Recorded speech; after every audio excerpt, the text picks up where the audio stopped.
Back here. Yeah, right. That's a good sign. That's a good sign. Oh my. Which is enough of a So we good sign, please. So we don't need the stop sign? No. Yes, but it's squeaking loudly. Yeah. Can we stop the squeaking? Maybe just that. That was me. Okay. So that makes sense. Put this stuff. Sean, are we good? You're still. I know. Bob, can you speak into the mic? Testing 1, 2, 3. Okay, so I could hear him here, Sean. Okay, so we're good? Does Barbara get it? Yes, she just said there's some feedback with us because That's Tony's me. got his mic on. And Okay, now it's, should be should be done. fine now. Okay, Squeaking done, muffled. okay, so let's start again. So go ahead, Bob. Okay, thank you very much. And So, again, this is the intro to you're going to give us a summary on this stretch code. yes. Okay. Okay, so the Town of Lewisboro Sustainability Committee has unanimously endorsed the idea that the town should adopt the New York Stretch 2020 Energy Code. So the Energy Code is part of the New York State Building Code. And to be candid, the existing building any building or renovating any building to the basic energy code is frankly building a building to the least effective way you can legally get away with doing that. A little brief history. New York State first adopted energy codes back in 1979. And periodically these are updated generally every 3 to 4 years on cycle with those energy codes becoming progressively more stringent. And when I say stringent, basically driving the efficiency of our buildings to be that much better and reducing the energy use and therefore the emissions coming out of those buildings. That, of course, makes a building that much more efficient to live in or to operate if it's a commercial building. So the last energy code was adopted just a couple of years ago, and the next energy code is expected to be adopted in the next 2 years. The New York Stretch Energy Code is basically a preview of this next energy code, and it affords us the opportunity to start introducing efficiency in buildings that are being renovated or newly, when I say renovated, major renovations of the building, additions on the building or new construction would then be subject to the stretch energy code. Now that stretch energy code is identified by New York State as being 10 to 12% more efficient than the current 2020 Energy Conservation Construction Code of New York State.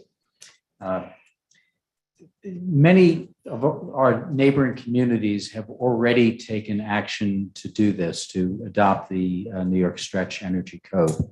And they include, amongst others, town of Bedford, town of North Salem, Newcastle, Ossining, Mamaroneck, Irvington, Hastings-on-Hudson, Dobbs Ferry, and Portland, and a few others as well. Somers, I saw from your And report. Somers has recently also moved that direction. That's correct. So when we think about the building community in our region, the architects, the engineers, the builders, they're already used to working with the new, more stringent energy code. And it's basically it's putting Lewisboro in that light on par with our neighboring communities. So that helps a great deal as well. Now, I think you've heard from some of the other supervisors in the region, and they have voiced their support for this in their own communities. They've reported the success of that. Building officials in those communities have also reported that it does not create an additional burden for them. The process is identical. It's just as they review the plans and review the installations, they're ensuring that, for example, that there is a greater degree of insulation in the building, or there's better ventilation in the building, things like that. So all these result in lower cost for homeowners who occupy the buildings. It improves the value, frankly, of the buildings that are being built. And so it has a win all the way around. And of course, as I say, lower energy consumption means less energy waste, which in turn lowers the carbon footprint and makes Lewisboro a healthier place to live and work. And so for all these reasons, and I don't want to take up the board's time with so many others, the Lewisboro Sustainability Committee has unanimously determined that this is something that they encourage the board to move forward on. I will mention that we are a clean energy community in New York State through the NYSERDA Clean Energy Communities Program, and adopting New York Stretch before the end of June will actually result in the town of Lewisboro receiving some additional grant funding through the NYSERDA Clean Energy Communities Program. That's secondary, of course, but it is something that we encourage as well, because that provides more resources to the community to do things that will enhance sustainability within our community. So I'll leave it with that, and of course be here for any questions. Just one question, Bob. You mentioned the next energy code. If I understand correctly, New York State is expected to adopt this statewide within the next couple of years, I think, from the prior presentation. That is correct. So if we were to do nothing, this would become essentially a statewide mandate in a couple of years. That's exactly correct. Yes, yes. And the way this works is that there's a national body that reviews energy codes. It includes people from the engineering sector and architecture sector, building inspectors, all sorts of professionals that work on this nationally, and then states look at that recommended code and invariably adopt that code on this ongoing 3 or 3.5 year cycle as it comes up. Of course, the advantage to us for doing this now is that we get a step ahead. We're consistent with our neighbors, and in the end, it would result in some additional grant funds coming back to the town. By the way, for the benefit of the audience, we're lucky to have Bob in the spot. Bob has been in the industry forever, the engineering project manager for Andron Construction for years and various other roles. So he knows from whence he talks. Appreciate that, Dan. Thank you. Bob, a question on the grants. What are we talking about amount-wise in terms of these grants if we were to pass? This one there's an initial $5,000 grant that would come from adopting this code, as well as providing 1,200 additional points in the point system, which will result in further grant funds. Right. And that point system is each time we enact something new in terms of energy conservation, sustainability, we get more points. And those points lead to more access to more grants. Exactly right. Sort of on a related note,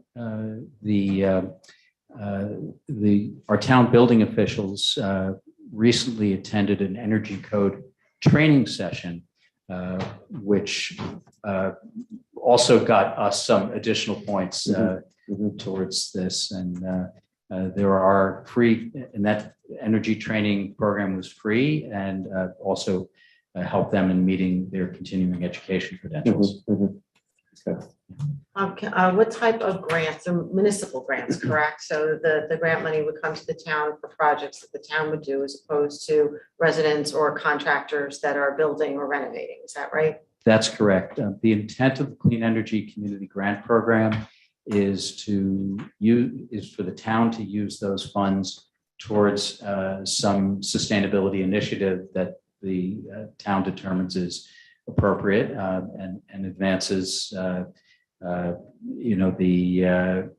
the environmental or diversity or energy initiatives that the town prioritizes. We're kicking one off in a couple of weeks with the gas lawnmower relief blower incentive buyback program. Correct. So that was based on the previous grant that we won. So just to piggyback on what Dan said, if I could pick your brain based upon your professional background. Sure. So if somebody was to come to you and they wanted to do some work on their home and they wanted to have plans drawn up, would there be any difference in putting together plans with the stretch code or without? Would there be any cost differential for a homeowner? Right. So there could be some additional costs, not to draw the plans up. Drawing the plans up are lines on a paper, of course, but the types of measures that may be included, for example, might have, instead of, R49 insulation, might be R something larger than that. So that would require some additional insulation. And that has a higher upfront cost, but the payback on this is very quick, and homeowners generally realize, that additional savings. So the findings of NYSERDA in analyzing the stretch code was that the typical cost could be a couple of percent higher upfront for a new building. But the energy savings would result in a 10 to 12% higher energy savings. So the operating cost is significantly better, and the payback on that is a relatively short period, 6 to 7 years, as I recall the numbers. Yeah, and you were in your previous letter here, and that 10 to 12% actually includes the commercial. And if we just look at residential, it tends to be higher than that. That's correct, yeah. Which is most of And the, Lewisboro. Exactly. Lewisboro is primarily a residential community. There are a couple of commercial projects that would benefit from this as well. But the homeowners would generally see savings, and Dan, forgive me, I don't have the letter. It was 19%, right? Yeah. And So- those numbers, when presented to the board, were using fossil fuel energy costs that were significantly lower than they are today. So, now we're seeing, at that time, I think we were seeing oil prices of about $3.25 a gallon. Now it's well north of $6 a gallon. In our current situation, I think that people will find those savings to be significantly higher than that. But these are the figures that when NYSERDA did the analysis a couple of years ago, that was that 19.7% was the analysis. And needless to say, if you go back later and try to, reclaim that through a retrofit or something, it'd be much more expensive, much more difficult. That's true. What I will say is that these additional costs, and Rich, to your question about additional costs, these are assuming no incentives. When in actuality, our utility companies provide significant incentives for things such as heat pump systems or additional insulation or solar if people want to do that, which is not a requirement of the code. So there are ways in which those costs will be offset upfront as well. So Bob, I know you're not an expert. We had a presentation a few months ago on this, but you said solar is not a requirement, but I thought the infrastructure for solar was, that you didn't have to do solar panels, but that if there was a major renovation or a new build, that at least the infrastructure for the potential of putting solar in was required. That's correct, yes. And basically what that means is the building should be solar ready, which effectively is not a big lift. All that really means is that the roof structure should be strong enough to hold it, which it should be anyway because of our snow load situation in this climate zone. And also that the electrical systems have the ability to tap in an inverter at a future date, which any electrician would tell you is a pretty simple clamp on, just space on the bus bar. And that's for new construction, like someone that's adding an addition would not be required to do That's that. correct. Yeah. Open it up. Yeah. Public there's hearing. any other- Yeah, that's a good idea. So I guess we'll move to open the public hearing. I think we did. We did? Yeah. Okay, so, Invite people Did to- we? okay. So anyone here would like to? Should we thank him for? Oh, thank you, Robert. Thanks, Or do you want to stay there just in case there's any? Yeah. Yeah, That's stay there, that's a good yeah. idea. Rather than Unless jump- someone in the room needs the mic. True, yeah. Anybody in the room would like to speak? Can I just ask, is the state that is If, adopting this, is that going to be for residential and commercial, or is commercial first? It's for residential and commercial. So again, every 3 or so years, that energy code is updated. And so any building, just like any building permit that you would take out, you have to comply with the energy code. So every 3 years or so, that's being updated. And that applies with, the code has 2 sections, one for residential and one for commercial, and then we'll go to. Or- yeah, and Yeah. so typically the process, Gail, Oh. is that you come up and you say your name and your hamlet. I'm So, never gonna- Okay. No, because the people who aren't here on Zoom don't know, they can't hear the question necessarily, and they're only hearing an answer, and therefore it's out of context, so we try to keep it Yeah, Consistent. yes. okay. Anyone else want to say anything? On Zoom? Yes. Inviting Simone Petromelis to unmute. You have 3 minutes. Good evening. Can you all hear me? We couldn't hear you before. Hello? Can you hear me? Hello? Hello? Hello, hello? Simone, I'll come back to you. I'm going to lower your hand right now. I'll go on to Barbara Mangione. Can you hear me? Hello? Barbara? I think Can there's you a hear- problem here, Sean, because I can see their mic. Hold on a second. Hold on a second. Barbara, can you speak? Yes, can you hear me? Yes. Yes, now we can. Now we can.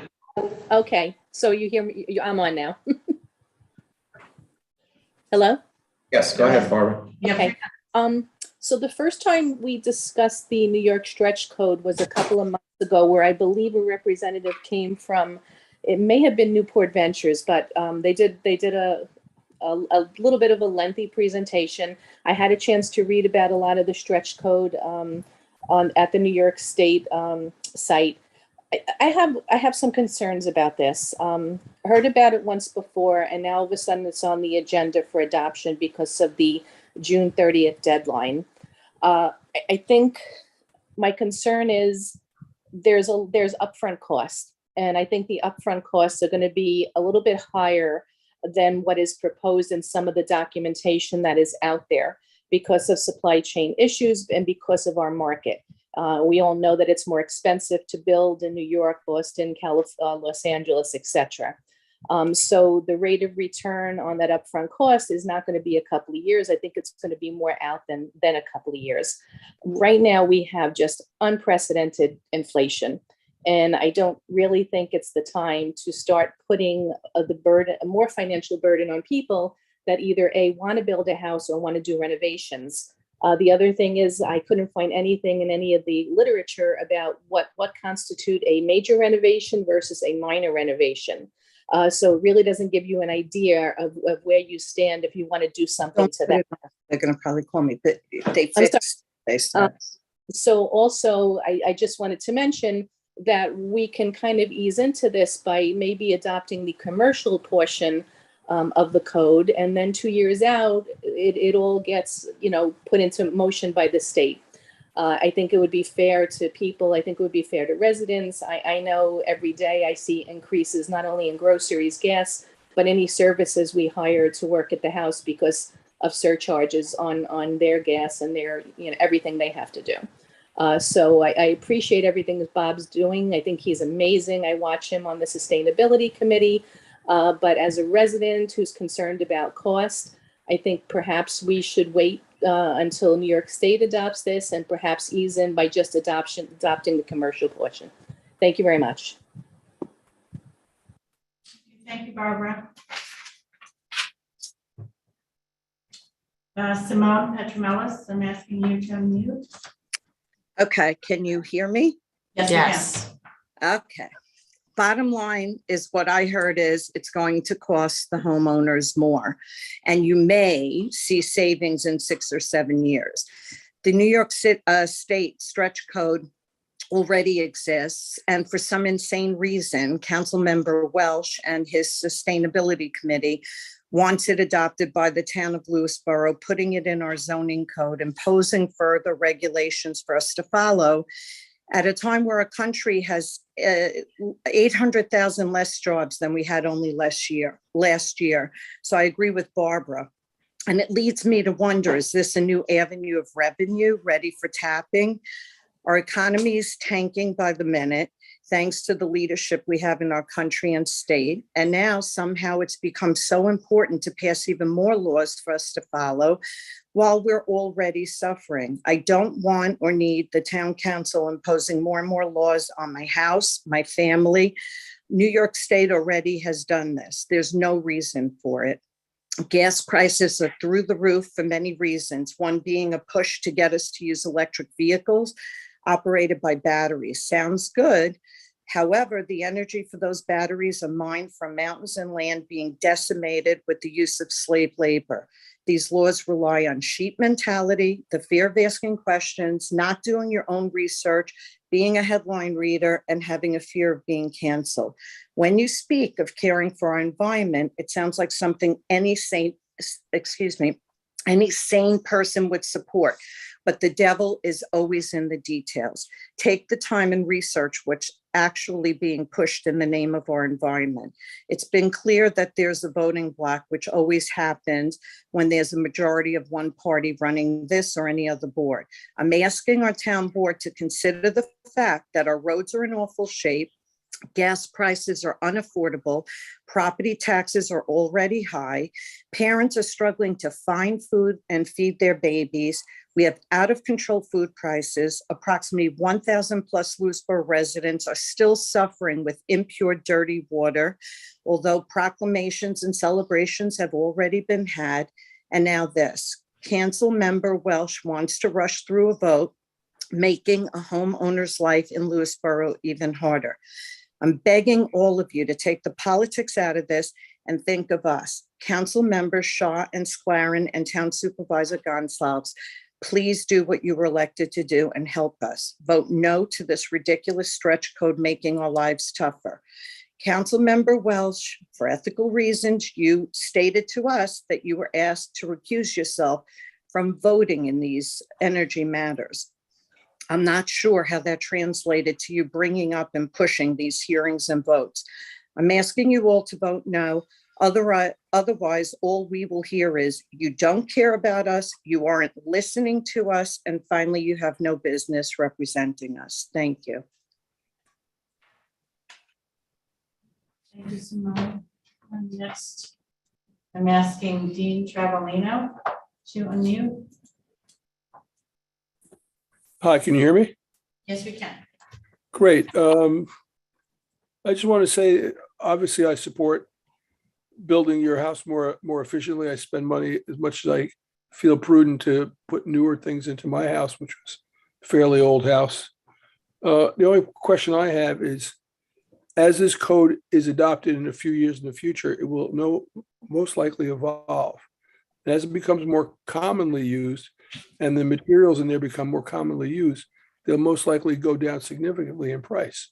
So if we're picking and choosing new kinds of materials, anyone who builds anything or chooses materials, the less they're used, the less common they are, the much more money they're going to cost. So waiting a couple of years, or whatever it takes, 1 or 2 years till the state has theirs, whereas to the rules are really set more formally, and also so that we're using materials that are more common, that would make sense to me anyway. But in this current environment, with supply side problems, it just seems crazy to be doing this now. It's just so unfair to homeowners. The other question I had separate from that was, what about, can someone explain to the people listening in, how does this work with the HERS certification? I understand that this puts a requirement, or does this put a requirement that the town building departments go to another set of outside consultants to help them evaluate what's been done or the plans? That's it. That's my questions. Thank you. Thank you, Dean. Next, I'm asking Carol Cernak to unmute. Hi, can you hear me? Yes, Carol. Hi, I would just like to say that I agree with everything that everybody previously has spoken about with this issue. And also additionally, I'd like to know if we've gone off agenda and if I missed the public comment one session because of the problem with the sound. No, you have No. not. Okay, thank you. You're welcome. Next.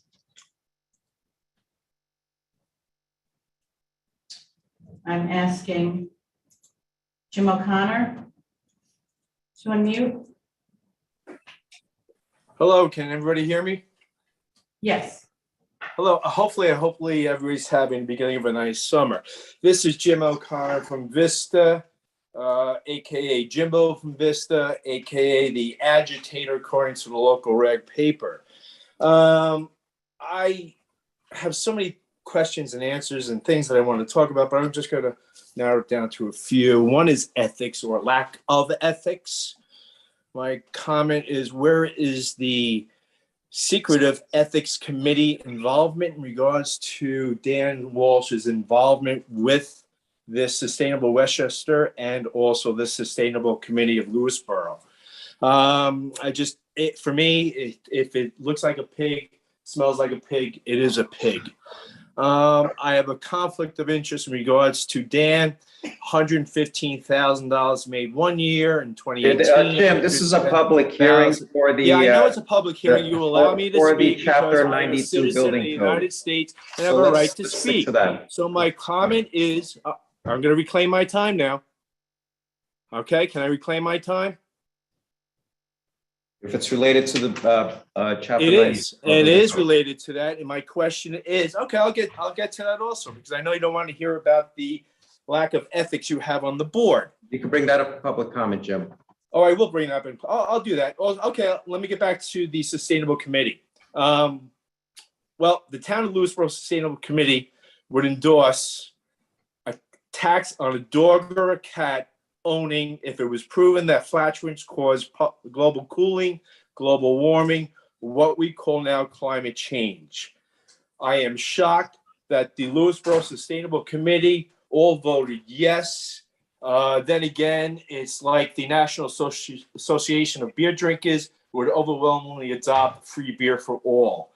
I think that this is another way for Dan to make money, to pad his pocket, and to pad his pension. And I'll bring it up in the other part of the public comment. Thank you.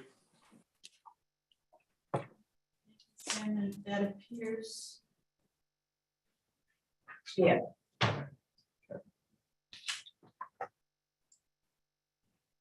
So I move to close the public hearing. Well, do the town board members get to? We can do Just a that. public hearing. Yeah, Oh, the sure. public hearing closed. and then Thank you. We can set up a discussion, yeah. Yes. So I move to close the public hearing on the proposed amendment to chapter 92 Town Code. Second. Discussion. Discussion. This is just Not a- Yes, closing about it. closing the hearing. Yeah. About closing the hearing. So, just to clarify, it's my understanding that this has to be determined before the end of this month, correct? In order for us to still qualify Correct. for the points and do we have another meeting this month? It has to be up with the Secretary of State and registered and all that before the end of the month. So when, That's the, okay, so when is it? June 27th. this is really the Ah. last. This is the last. So if we don't do it, right, June 27th doesn't give enough time. Right. All right, Again, when we discuss the resolution, we can, that's fine. It was about closing the public hearing. Right. That's why I was bringing it up, because Yeah. my thought was perhaps we needed one more time to allow people to absorb what they heard tonight Right, and got it. comment on it. Yep. So that's why I wanted to bring it Okay. up now. And while we were listening to other comments, we did get a letter from Tom Fischetti. Yes, we should read that. Do you want to read it? Sure, I have it here. Dear Supervisor Gonzalez and esteemed board members, I am writing to you in opposition of the possibility of initiating a more stringent version of the current New York Stretch Energy Code, which currently applies to commercial properties. At the previous board meeting, at approximately the 32-minute mark, there was a considerable conversation about the day/night NYSERDA energy program, which has caused much distress among many of our neighbors and friends. The conversation lasted approximately 10 minutes, including discussing various ESCOS. As you are aware, is it ESCOS? Yeah. Okay. The ESCOS is relatively easy for one to figure out with a quick trip to the library and internet use, or a call to your energy provider. It is laborious, if not impossible, to understand the New York Stretch Code 2020, consuming 72 pages of information from monitoring energy consumption to requiring specific amounts of horsepower for electric motors. As presented to the town board, we also have rebates available in the amount of $2,500 to $50,000. My perception of the presentation was that it was disingenuous, as this current rebate plan is for a building not less than 25,000 square feet. In addition, there is no clear path to the rebates and if they will extend to private homes. My point is that if residents are having trouble with the day/night program, how can one expect them to accept a 72-page document of additional rules and regulations? Current building codes are stringent enough. Ask anyone who has applied for a building permit or ask one of our former building inspectors. As noted in the previous town board meeting, there was a discussion of costs. The board voted to refrain from buying new trucks because of the exorbitant prices. I am not sure if you are aware of the cost of home building materials.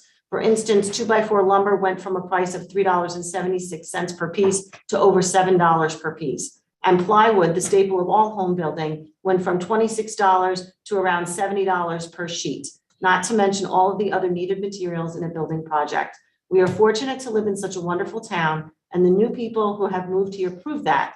Do we need to hit them with this type of welcome gift? More costly renovation costs requiring an engineer to decipher the New York smart rules. Sincerely, Thomas Fischetti, South Salem, New York. just a point of clarification, that day-night NYSERDA energy program, I think that's NYSEG. They're the ones that do the It's day-night NYSEG, rates. and it's So has NYSERDA. nothing to do with us, really. It's NYSEG electric. I am just. But yeah, Yeah. I'm just Just to kind of clarify. for the audience benefit. Okay. There was a Okay. motion pending, sorry. Yeah, any other discussion On on the closing of the, yeah? If not, all in favor? Aye. Aye. Okay.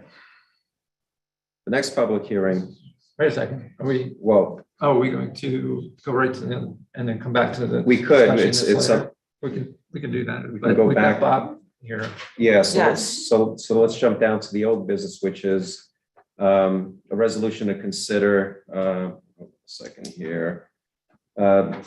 Determining chapter 92, New York Stretch Energy Code The amendment. actual secret determination is in the body of the legislation, so you don't have to do it separate. Right, okay, that's right, Consider right. secret solicitation. So everyone has a copy of it's in the agenda packet of the proposed chapter 92 amendment. So I guess at this point,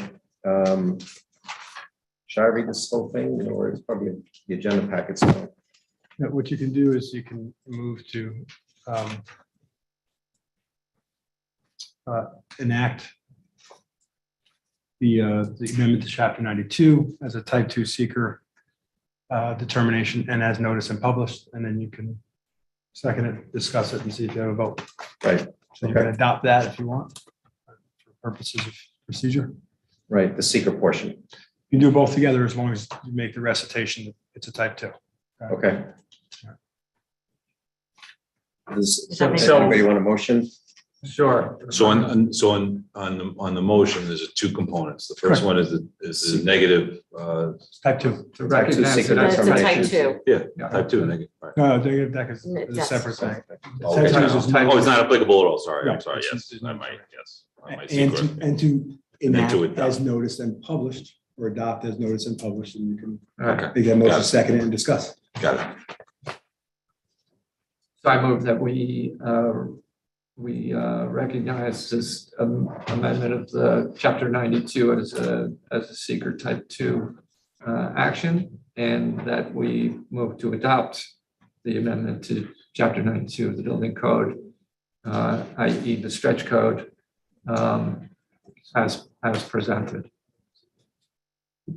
I'll second. Okay, Motion. now discussion. Now discussion. Go ahead, Rich. Okay. I greatly appreciate the hard work of the Sustainability Committee. Bob, all your valuable input. On balance, with the state of New York on track to adopt the stretch code statewide in a couple of years, I see no compelling reason for our town to adopt this amendment to the building code at this time. It places an unfair economic burden on homeowners who may want to undergo a major or minor renovation on either residential or commercial construction. There's a time of high inflation, high construction costs, building material costs, record gas prices. There's just no reason to mandate this by local law when an individual homeowner or business is free to evaluate from their own personal perspective whether compliance with the stretch code works for them from an environmental perspective as well as from a cost-benefit analysis. There's no compelling reason to do this now, especially when the state is on schedule to do this within the next couple of years in these economic times. That's how I see it, so I intend to vote against it. Anybody else? Tony? Andrew? Yes. I would like to say that I agree with everything that Mr. Splaren has just said. There is a slight possibility that in 2 years, whomever is running Albany at that time chooses not to pass this code, and then we've done it and the state hasn't. So, I mean, it may be a slight possibility, but it's still a possibility. But if, every 2 years seems to be the timeframe in which the code is updated, then let that time go and let the state impose it. And there's no need to rush. We do have, and I forwarded to the board earlier, I went back through our code, and we actually, the town passed in 2019, the open space financing program, which allows qualified property owners to apply for, I believe, grants or low interest loans in order to implement green, sustainable technology into their homes. And I know that it was adopted in 2019, but I'm curious to see if anyone in the town, business or residential, has taken advantage of the opportunity to do this. So we already have something in our code that allows qualified homeowners to do this voluntarily and receive a benefit and help in order to get it accomplished. So I don't feel the need to make it mandatory when people can do it voluntarily and get help within the town. I'm trying to think. Could I go ahead and speak to that piece? Let me just finish and then I'll give the floor to you and you can reply. I know that you Okay. know more about this Yeah, yeah, particular just, code than I do. let's put that one to bed, but. Um, So,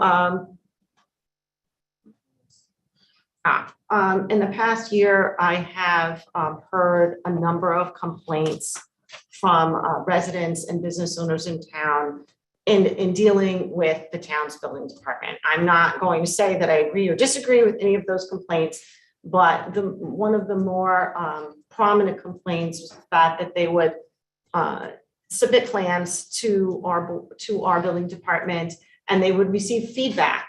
And they felt that feedback was trickling in. They would get one comment and they would reply or meet the requirement. And then they would say, okay, we've done this. And they would go back and they would get two more and they would meet those requirements. They would go back and then there would be another one. And it seemed to drag the process on and on and on. And they wished that they would get all the comments up front so they could address all the issues all at once and save time. It could be because the building department was overwhelmed with the amount of applications that were made during COVID, because we know that there was a huge increase in the number of applications that went into our building department during the time that we were all living 24/7 in our homes, that they felt the need to kind of space things out. But you add additional requirements and we're back to our building department being overwhelmed. We need to give them a chance to take a deep breath and catch up and get up to date with all the permit applications and get people moving. So I intend to vote no on adopting this resolution. Yeah, I just wanted to, and Mary, I don't know if you have some comments, you want to go first, but just to speak to the CPACE thing, that's for commercial properties. Bob here is an expert on that piece as well, but just in a nutshell, in New York State, in fact, Bob and a bunch of folks were trying to push it through for residential. It's a special loan structure that allows the loan to be treated as a line item on your tax bill, thereby raising the quality of the credit and enabling the loan to ride with the home itself, and et cetera, et cetera. It's a great program, but it's currently only available for commercial, so it's not really Understood. Thank you. relevant to that. Mary, do you have anything you'd like to add before? No, I'd like to hear your comments Okay. and Tony's comments first. Okay, great. And do you have a bunch of feedback from other people or other thoughts, or do you want me to go ahead and? Yeah, spew out my thoughts? Your choice. Yeah, go ahead. I mean, is Go that ahead. not? Yeah.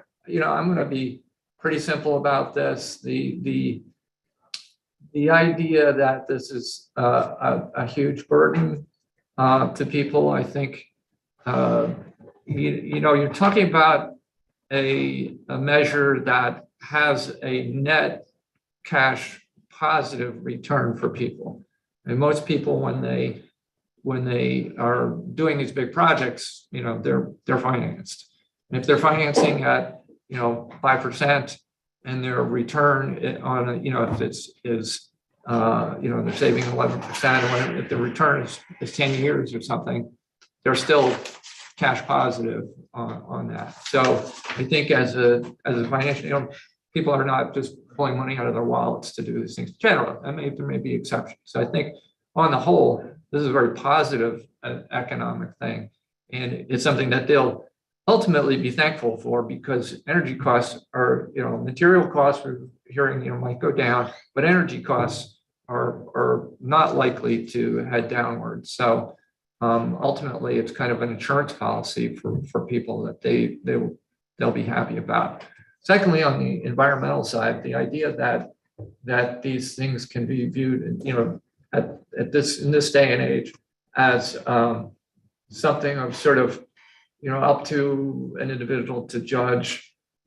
Yes, I mean, we have to be sensitive to the individual, but this is a large collective health and welfare issue at all levels, at the local level, at the global level. And, you know, I don't have to go through the whole screen now, but we're in a bad shape right now. And these measures are actually quite modest. We still have to do a tremendous more to be able to stop what's coming. You know, we're talking about, again, energy consumption, and as many people were citing the cost of gas and these things, cost of oil as a reason not to do it. And yet, you know, this is about reducing those costs. So all in all, I think this is a very wise move on our part. It's important that the town sends the proper messaging on these things, that you know, rather than just talking about it, that we're taking actions. And yes, it's coming in 2 years, but the, you know, so are a lot of other things coming in just a very short time. So you know, I think this is prudent action on our part, and obviously in support of it. Okay. Mary, did you want to? Tom, you chime in first. Me first, okay. So yeah, so I did reach out to supervisors around the area. I basically sent a blanket email to all of them just to get their feedback. Now, they, for the most part, passed this, I think, before, well, definitely before energy prices started skyrocketing, before material costs and things we're seeing with supply chain issues. And, you know, for the most part, all of them that responded, the feedback was favorable. They had, in one case, the building inspector was originally concerned about implementing this, but then they learned that it really wasn't much more of an effort. And they actually saw that the additional cost on the homes, this is North Salem, was about 2% for those who did work encompassing this new stretch code. And so the feedback was favorable, but I think, you know, part of the thing here, you know, one of the things that I think maybe we should be doing is more in the messaging and maybe educational, and try to encourage people to do these sorts of things.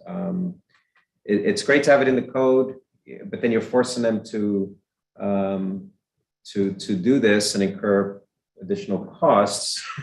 If it's, you know, I'm going to just give an example. I don't know what installation costs are, but if they're going from R48 or 49 to R60, you know, how much more is that on a new house? I don't know. Is it $10,000? I don't know. If they're putting in 20 windows and the windows are going to be $200 more expensive, that's another significant addition to the cost. You know, so talk to the point of the energy costs and the price of heating oil. It kind of, you know, when I was thinking about this, it would definitely help, I think, you know, again, based on the feedback that I've received and the information that Robert, you quoted, where there's a 90% more or reduction in energy consumption and cost by doing this. You know, so from that perspective, I think it's a good thing to do, but I think it should be left up to the homeowner to want to do that. Homeowners should be smart enough to, you know, if they see that, and again, it's, you know, today they're gonna, as one of our building inspectors once told me, the current building code is the bare minimum, you know, to get the job done. And folks do go the extra mile, and sometimes they'll put in a more energy efficient window and use better insulation. And I think that's the way we should do this, is allow the homeowner to decide. And putting together a marketing campaign or a messaging packet that we could send out to folks that are applying to the building department for, new work, new construction, it could be a way to get them to consider these additional steps rather than forcing them. I think at this point, I wouldn't want to give folks or require them to, spend more money than they may want to be spending at this point in time. So I think I'm going to vote against it at this point. Just heard on the radio today that the rate of inflation is the highest that it's been in over 40 years. And we have to be cognizant of that. I am considerate of my fellow neighbors, and I know how much things cost. I am not building a garden this year because of the cost of building supplies, not to mention time, but that's a different story. And I believe that we have a lot of work as far as educating and connecting with our neighbors about informing them why it's important to make these good choices. But I don't think enacting this right now is worth the $5,000 or 1,200 points. I would vote to hold off on it and wait for the state to enact it. Just again, on the cost, this is an upfront capital cost with a return.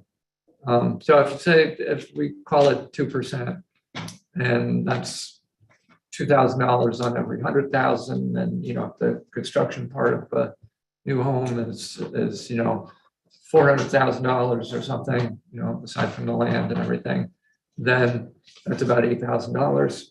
If you're saving almost 20% on your energy these days, and that's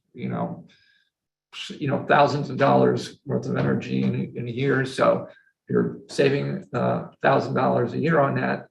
And again, that's better than 10% returns, probably 12, 13% return. You are net cash positive with this. Everybody understand that? You're actually saving money.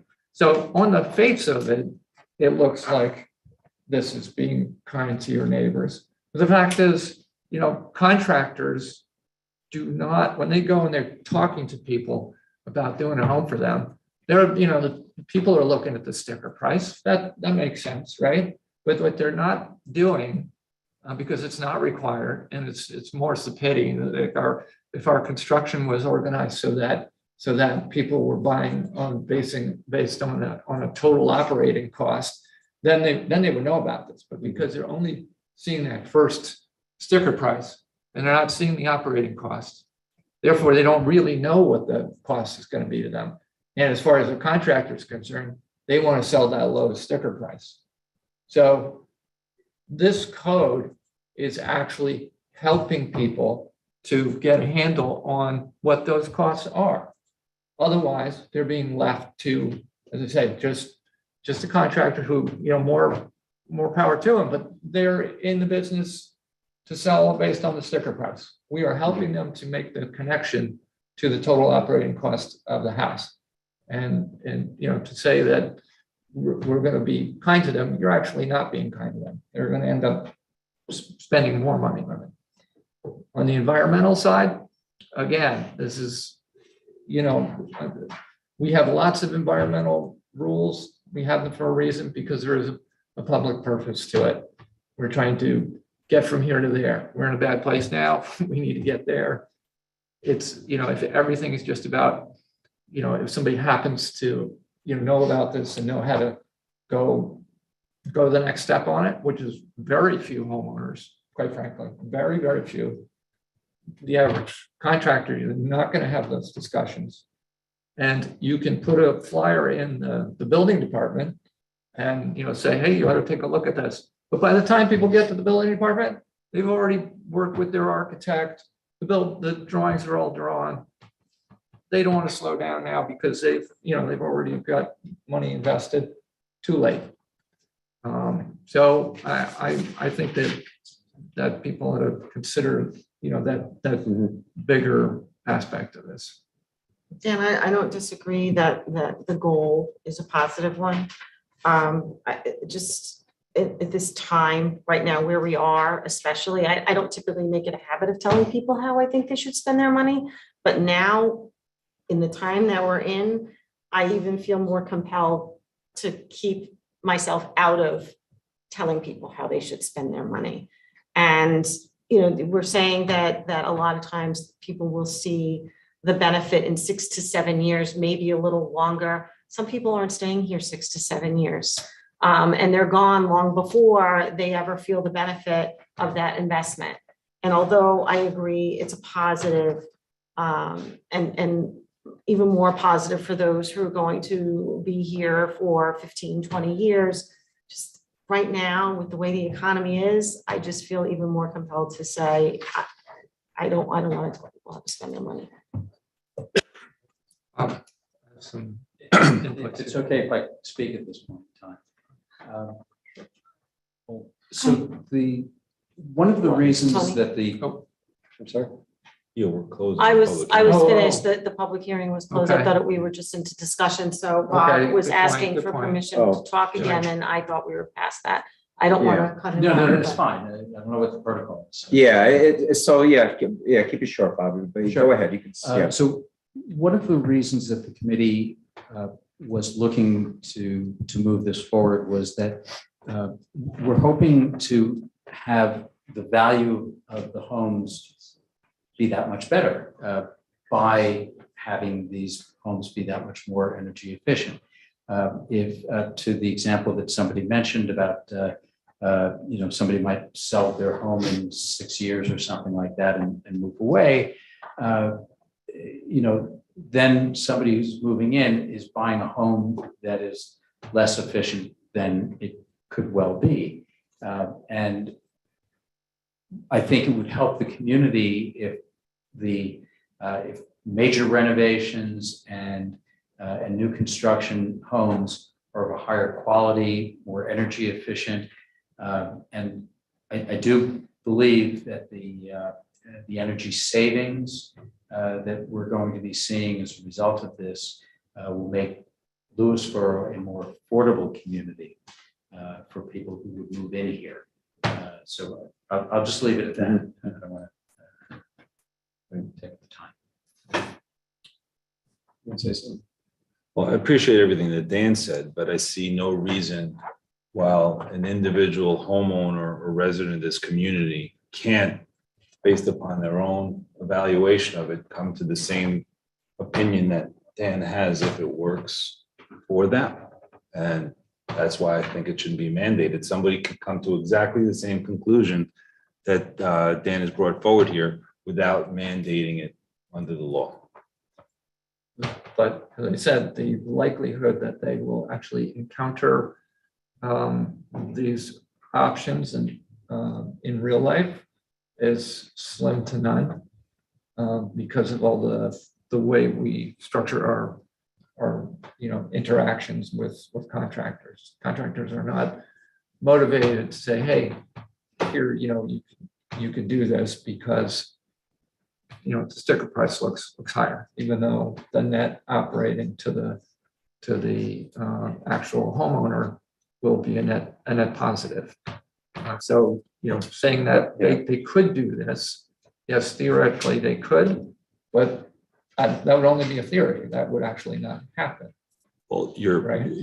point, Dan, seems to be that without mandating this in the law, the people in this community won't be able to act in their own self-interest and evaluate everything that they need to come to a decision that works for them. I take issue with that.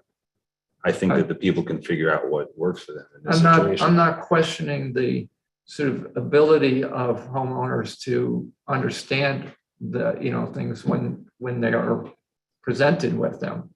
I'm questioning the sort of the reality of a process and how people get into construction projects where, they're not thinking this, they're thinking, oh, I want to do this, I want to build this. And then they find an architect because someone recommended it to them. Then they sketch out things and that's great, let's move ahead. They go, that's what happens. They would not encounter this stuff otherwise. That's Or maybe there But in needs all to be. a fairness, Dan, reality. if people want to do this, they will find a way to incorporate it in. If they truly have an interest in finding out how to make their homes more energy efficient, they will do that. Okay, we got a big agenda. Yep. We'll Okay. Move forward Yeah, on the so- vote on this. Yeah. Right, well, then, we. Where are we? So I think we voted. Discussion. Oh, we didn't. We had a motion and a second, so now we need to call it a vote.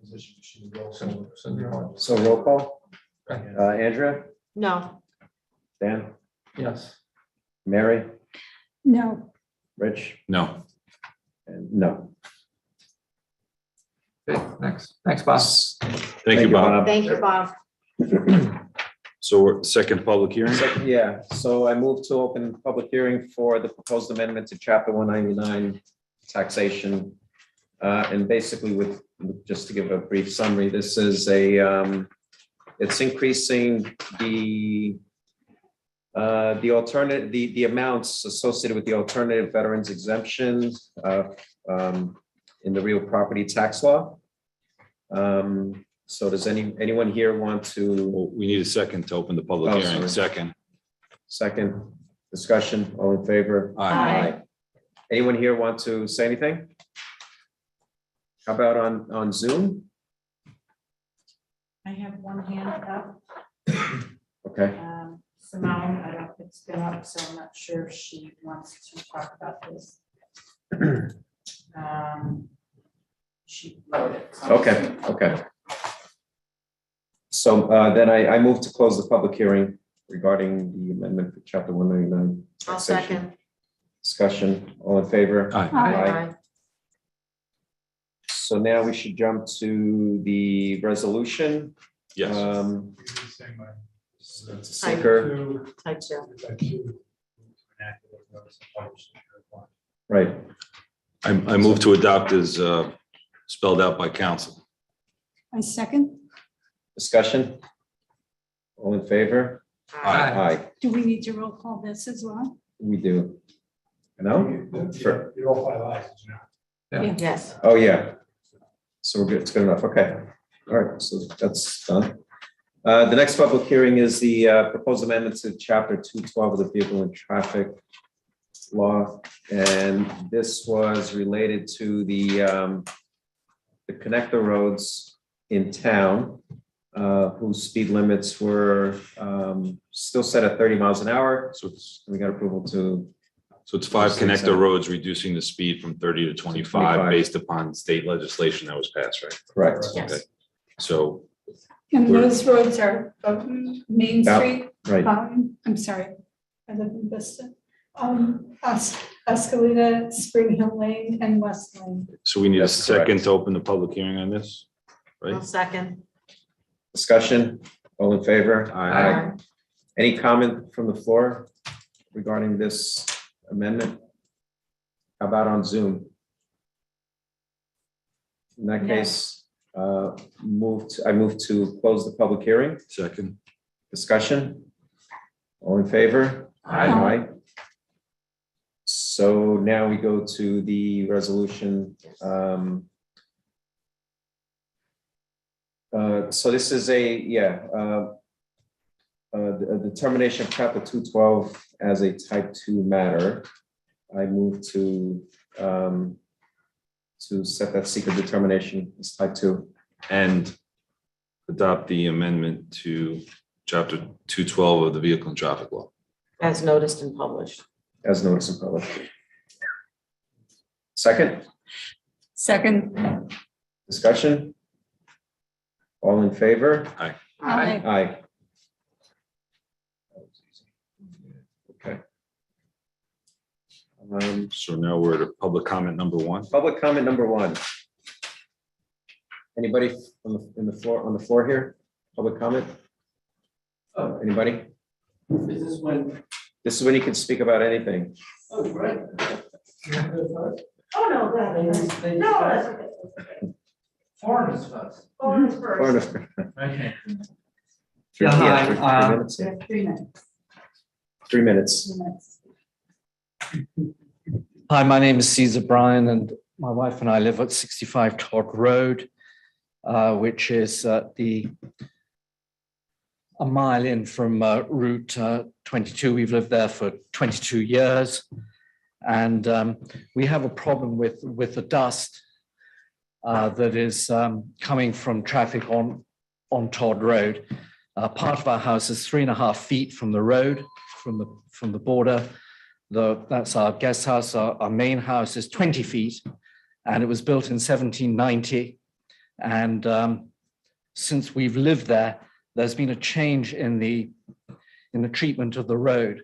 The town used to put calcium chloride down on the road as a dust retardant. They stopped doing that. There'd been new houses built on the road. And then since COVID, the traffic has increased considerably with the various deliveries. So what we would like to do or ask for, we're asking for help, but what we propose is for a small portion outside our house to be paved. And there's precedent for that in the paving of Mrs. Parker's property just up the road at Bedford Audubon. Now, I noticed that Todd Road is a collector road, 4.9 miles of road are unpaved on collector roads, as opposed to local roads, which is over 9 miles, 9.9, 10 miles of local roads. So Todd Road is a collector road. I also note that in the various master plans, there's nothing that suggests that this can't happen.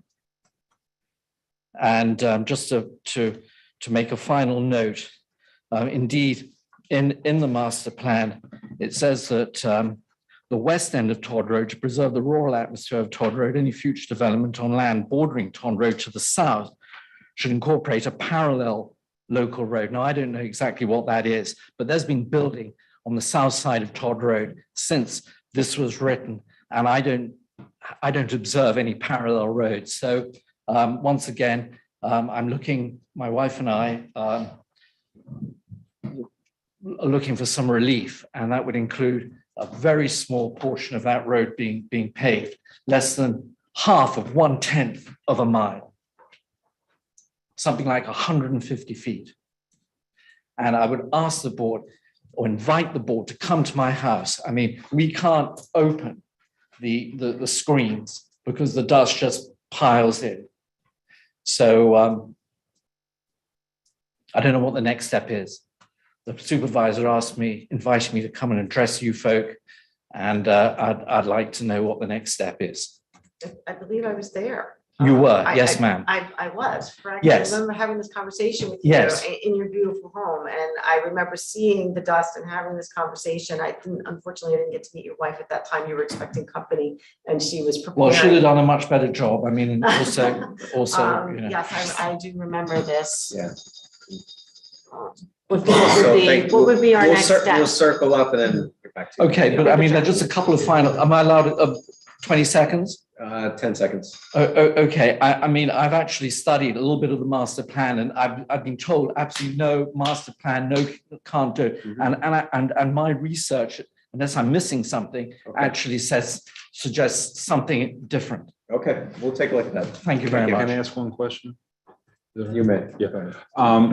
Good evening. Mike, the basis for your request is that your home, the guest home and main home, the proximity to Todd Road as opposed to others on the street? Yes. Yes, very This close. is a 1790 house, maybe 1770, and it's right on the road. And the only other house at that end of Todd Road that's that close to the road is Mrs. Parker's house, which now houses Bedford Audubon, and that has been paved. So that's your point, is the proximity to the It's- road, not the yes. age of the house, And- the proximity to the Correct. road. Well, And that's it's- why it's so close to the house. It was an inn. And what's changed since we've been there for 22 years is the treatment of the road, Understood. the traffic, and the increase in the building, which is talked about in the master plan. When Yes. things change, Understood. we can seek some redress or some help. Thank you. Thank you, Caesar. Well, Thank yeah. you. Okay, and if it's a matter of cost, okay, thank you. Okay. Good night. Thank you. Thank you. Next. It's sitting too long, sorry. Oh. And I advise that any of the board members to come and visit. Well, yeah, I recommend that for anyone. It's beautiful. I mean, Mr. Rendo has been. Yeah. Thank you. Yes. Hi, my name is Gail Hiller Lee, and I moved here, I think it's maybe a couple of days shy of 1 year now. Your And Hamlet, can you just give us? I'm at Just your Hamlet is fine. South Salem. Thank you. Thanks. I'm still learning what a Hamlet is because I'm thinking, Shakespeare. So anyway, I had a really big issue with, and I know I'm timed, so I'll try to rush this, with the traffic on Ridgefield Avenue, which is where I live. We have 3 dogs, and we've made a lot of friends on the block, including my neighbor who has a dog. And most of us have dogs and kids, and the traffic, the cut through is probably the most horrible thing I've ever seen. I'm 62 years old. I've seen a lot of roads. I've lived in a lot of places, and it's so dangerous. And I've been nearly hit so many times. My husband had an altercation a few weeks ago with a young kid who ended up skidding and turning his car around and threatening him. And it's all because of the speed on the road. They clocked someone at 79 miles an hour at 3 a.m. That's what's going on. They're blind hills, they're turns. We clocked that, right? The police? You did. Okay. And That's a sign. the amount of Serious. cars is insane, including the commercial trucks. Mhm. So everyone's using it as a cut through. Connecticut is all going this way. And I understand Pound Ridge has had somebody there every day for the past couple of weeks. Mhm. But when he goes away, it's all back again. Yeah. I'm coming the other way in the morning. People just turn the other way. They come from the other way. Everyone's using it as a cut through. So what I have all of these articles about the local towns and all what people have been doing, and the majority have put in not speed bumps, but speed humps. Because the speed bumps can be dangerous and people can be sued, and if they go, but speed humps are completely different. So I'm proposing, especially in the narrow area, which is really only wide enough for 1.5 cars. So when we're all walking our dogs and that, some cars actually have to stop, let another car through so they don't hit us, and other cars come this close to us and don't care. So a couple of things. One is a speed hump that's removable. I saw Bedford had luck. It says right here in this article. In 2019, they put in speed humps, as well as many other towns. And the other thing was we put in our own signs at our own expense that plead for people to slow down. They're both on our property that says, please slow down. These are our sidewalks, because we're really afraid. And it cost a lot of money, and it was worth it, because if any of my neighbors avoid getting killed, I'll feel better about that. I did as much as I could possibly do. But I don't know what else to do. I think no commercial traffic would be great on both sides between Pound Ridge and on 35. And the other thing is changing the time from 4 to 7 instead of 5 to 8 from Pound Ridge, because the traffic starts at 3, and between 3 and 4, it's even the worst. It's the worst. Thank you, Gail. Thank you very much. Thank you. Anybody else here on Zoom? Yes. Simone? Asking you to unmute, Simone. Hi, guys. I'm just going to speak quick. I wanted to, can you hear me? Yes. Oh, okay. I wanted to, again, give my condolences to Town Supervisor Tony Gonsalves for the loss of his dad. I'm so sorry for that. On another note, I wanted to wish everybody happy Pride this month. I do want to say, Council Member Dan Welsh, I really find it offensive that you speak down to us. Because someone doesn't agree with you doesn't mean we don't understand what you're saying. And it's so offensive to me that it's such an elitist way to handle yourself.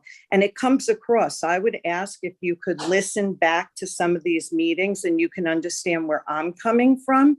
We are not stupid people in this town. We're pretty smart. We've gotten pretty far, and we're good people. I'd ask that you remember that. To the rest of the board, I thank you so much for hearing us. Thank you. Have a great night. Thank you, Simone. Thank you. Carol Cernak.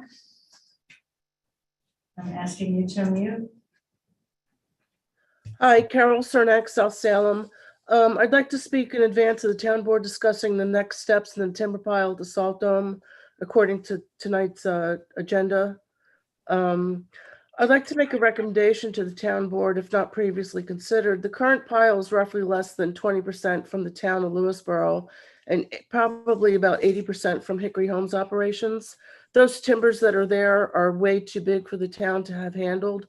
So there's no other place for them to have come from other than Hickory Homes. I'm not sure why Hickory Homes isn't being held responsible to remove those large timbers that have come from outside the town.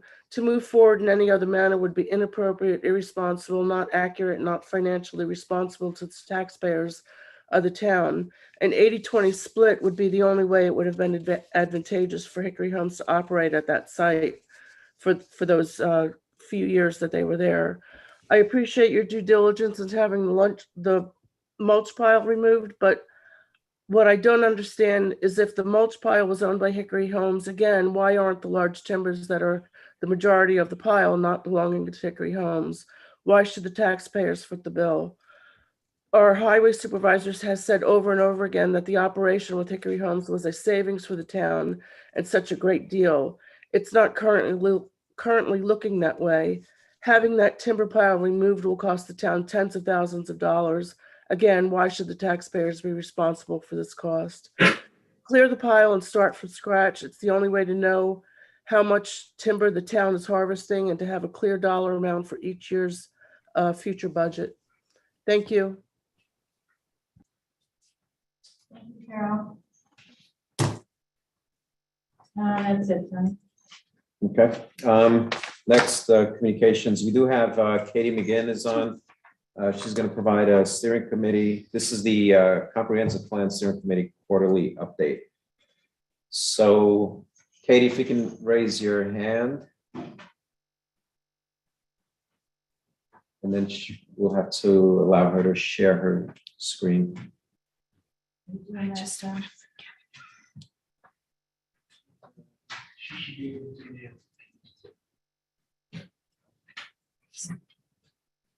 Welcome to that. I'm gonna. Hi, everybody. Can you hear me?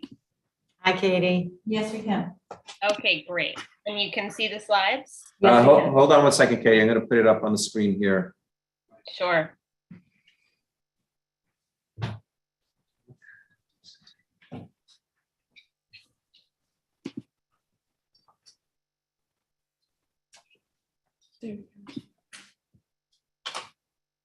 Okay.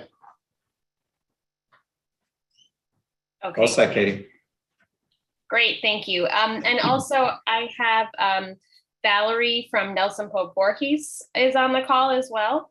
And I plan to pass the microphone to her at some point. So maybe we should test out her audio too. Yeah, let's go ahead and ask her to unmute.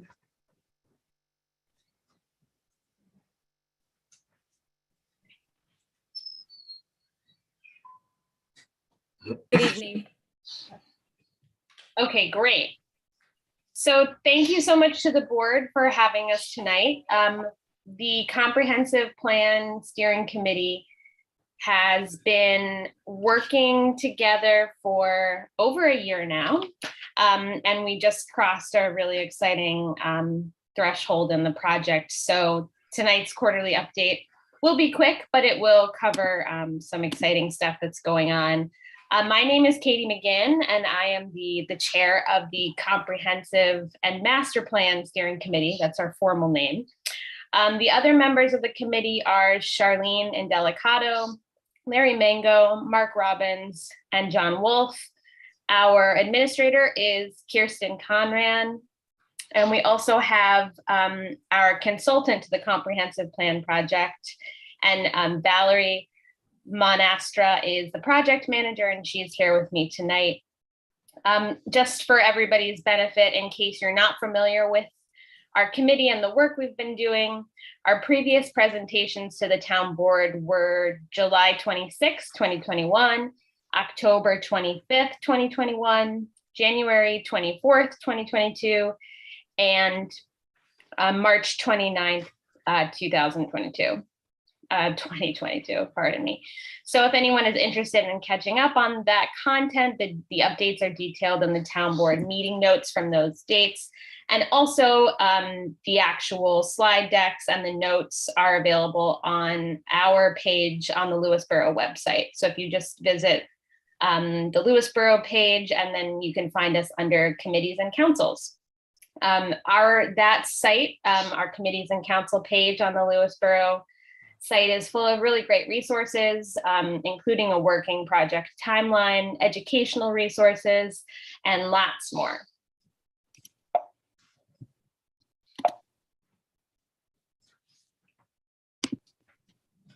So I just want to read our committee's mission statement. Our mission is to engage the Lewisboro community in order to inform the future of our town and capture this vision in an updated comprehensive plan. And Katie, just one, sorry to interrupt, but your slide has not shifted. And it's not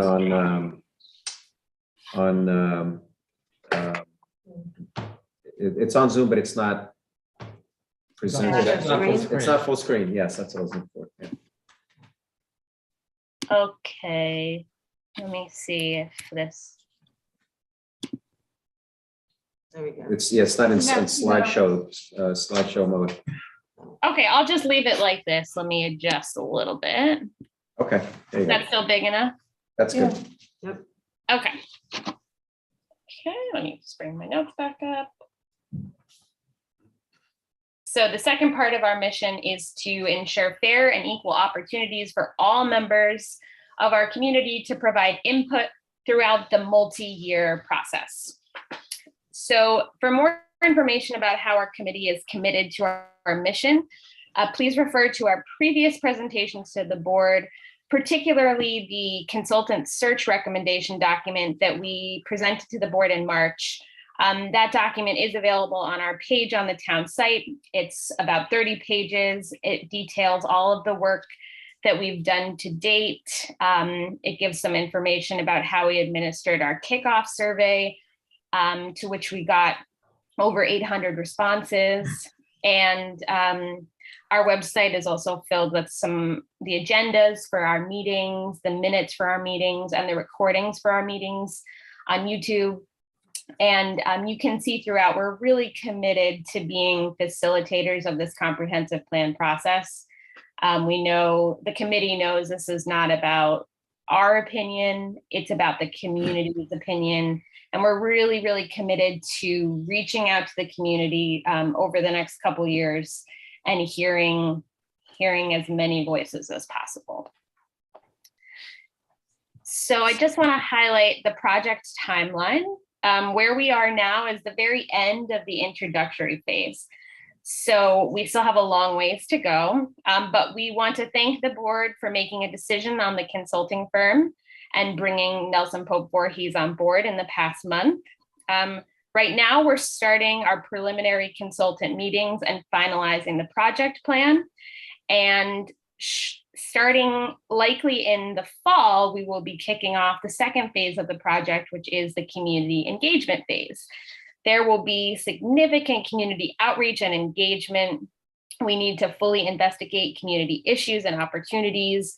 The consultant, along with the committee, will facilitate community involvement events, including the formation of subcommittees and the creation of a community-wide vision statement.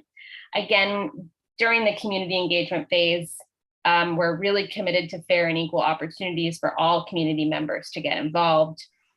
Also of note, the opening sessions with the consultant on the town board, the planning board, the zoning board of appeals, each of the town committees and councils, those are going to be coming up in the next months. We have been in touch with the chairs of the committees and councils early on in the process to let them know to expect this. And I know that the consulting firm is excited to start meeting with town organizations and get the community engagement phase up and running. The third phase of the project is going to take shape as we move along. It's going to include public hearings and getting additional input from the community. An updated comprehensive plan will be produced as a draft and will be a recommendation to the town board. The town board is the ultimate body that will either approve or not approve the plan after an extensive public hearing process. So in each of these phases are ongoing activities, are quarterly updates to the board like this one, regular meetings broadcast to YouTube, and links to those meetings on the agendas are on our webpage. And with that, I'm going to actually turn it over to Valerie from Nelson Voorhees, and she's going to walk us through a little bit more detailed of a project map than we've been able to present before. So this is exciting. The project is taking a little bit more shape. Great. Thank you, Katie. Hello. I'm looking forward to actually meeting everybody in person. But this evening, I just wanted to touch base on the proposed schedule. As you can see here, the proposed schedule is a little over a year, and with an anticipated completion date in August 2022. This will include the development of the comprehensive plan, zoning amendments, and required seeker documents and public hearings. As Katie mentioned, a kickoff meeting was held with the comprehensive plan steering committee, and town board liaisons, Councilwoman Rendo and Councilman Welsh were at the meeting. We will be working over the next few months on the existing conditions analysis. And as Katie mentioned, we plan to hold the first public workshop in October. We also plan to hold a total of 3 townwide public workshops, and that will, in addition, we also tend to hold 6 Hamlet workshops as well. And the schedule itself includes 8 town board meetings taking place every few months. So you will see us, or you'll see me attending a number of town board meetings as check-ins, as well as presenting information as we go through the process. So it's really important throughout the process that while the Comprehensive Plan Steering Committee will review and provide comment on the documents, it's really important that the town board itself definitely plays a role in the comprehensive plan development in terms of, check-ins, initial feedbacks, and also review of the different draft documents as we move through the process. So with that, we'll be updating, we can update the board and the Comprehensive Plan Steering Committee. We mentioned every time we have a meeting with them, we'll be updating the schedule and identifying where we are in the process. And we really look forward to working with everybody. Thank you, Valerie. So in the next phase of the project, we just want to highlight how Lewisboro can get involved. So we're going to be starting off with initial consultant meetings with the town and with town committees and councils and boards. We're going to have a ton of community events. So this will likely be starting in fall 2022. There's going to be virtual events. There's going to be online surveys, paper surveys. There's going to be pop-up events. We want to make it really easy for folks to get involved. There's also going to be subcommittees, and we're still ironing out the details of what those are going to look like. So stay tuned for more information about that. You can also tune in for project updates, including quarterly town board updates, and our meetings will be posted. Our committee meetings will also be continue to be public, and will be posted with notice with agenda for YouTube viewing on our webpage. In the last phase of the project, we want to use those same tools, virtual surveys, paper and online, and pop-up events. And by pop-up, by the way, I mean, you might be going to the supermarket and there'll be a tent in the parking lot where you can just stop by and answer a few questions or draw on a map a little bit, something that you don't have to go out of your way. It's right there for you, somewhere where you're already going about your day. Again, the subcommittees will be going into the plan update phase. And in the plan update phase, there will be formal public hearings, and our quarterly updates will continue as well. So with that, we can open it up to questions from the board. And I do want to thank board members Dan and Andrea, Dan Welsh and Andrea Rendo for being our board liaisons, and thank the board in general for your support as we embark on this big and time-consuming project. Thank you, Katie. Thank you. Questions for Katie? Any questions from the board? No? I'm up to date. Dan and I Okay, were at good. the meeting, so we So you were. guys I good. just want to thank the comprehensive plan committee for the work that they've done in the past year and that they continue to do. The plan will make a difference for the future of Lewisboro. So thank you. I just want to say that I've attended the past few meetings and met the committee, and I would like the community to feel comfortable and ensure that they're doing a really good job. And their goal really is to take into consideration all community input, and they want it all, and they really are going to give you as many opportunities as possible.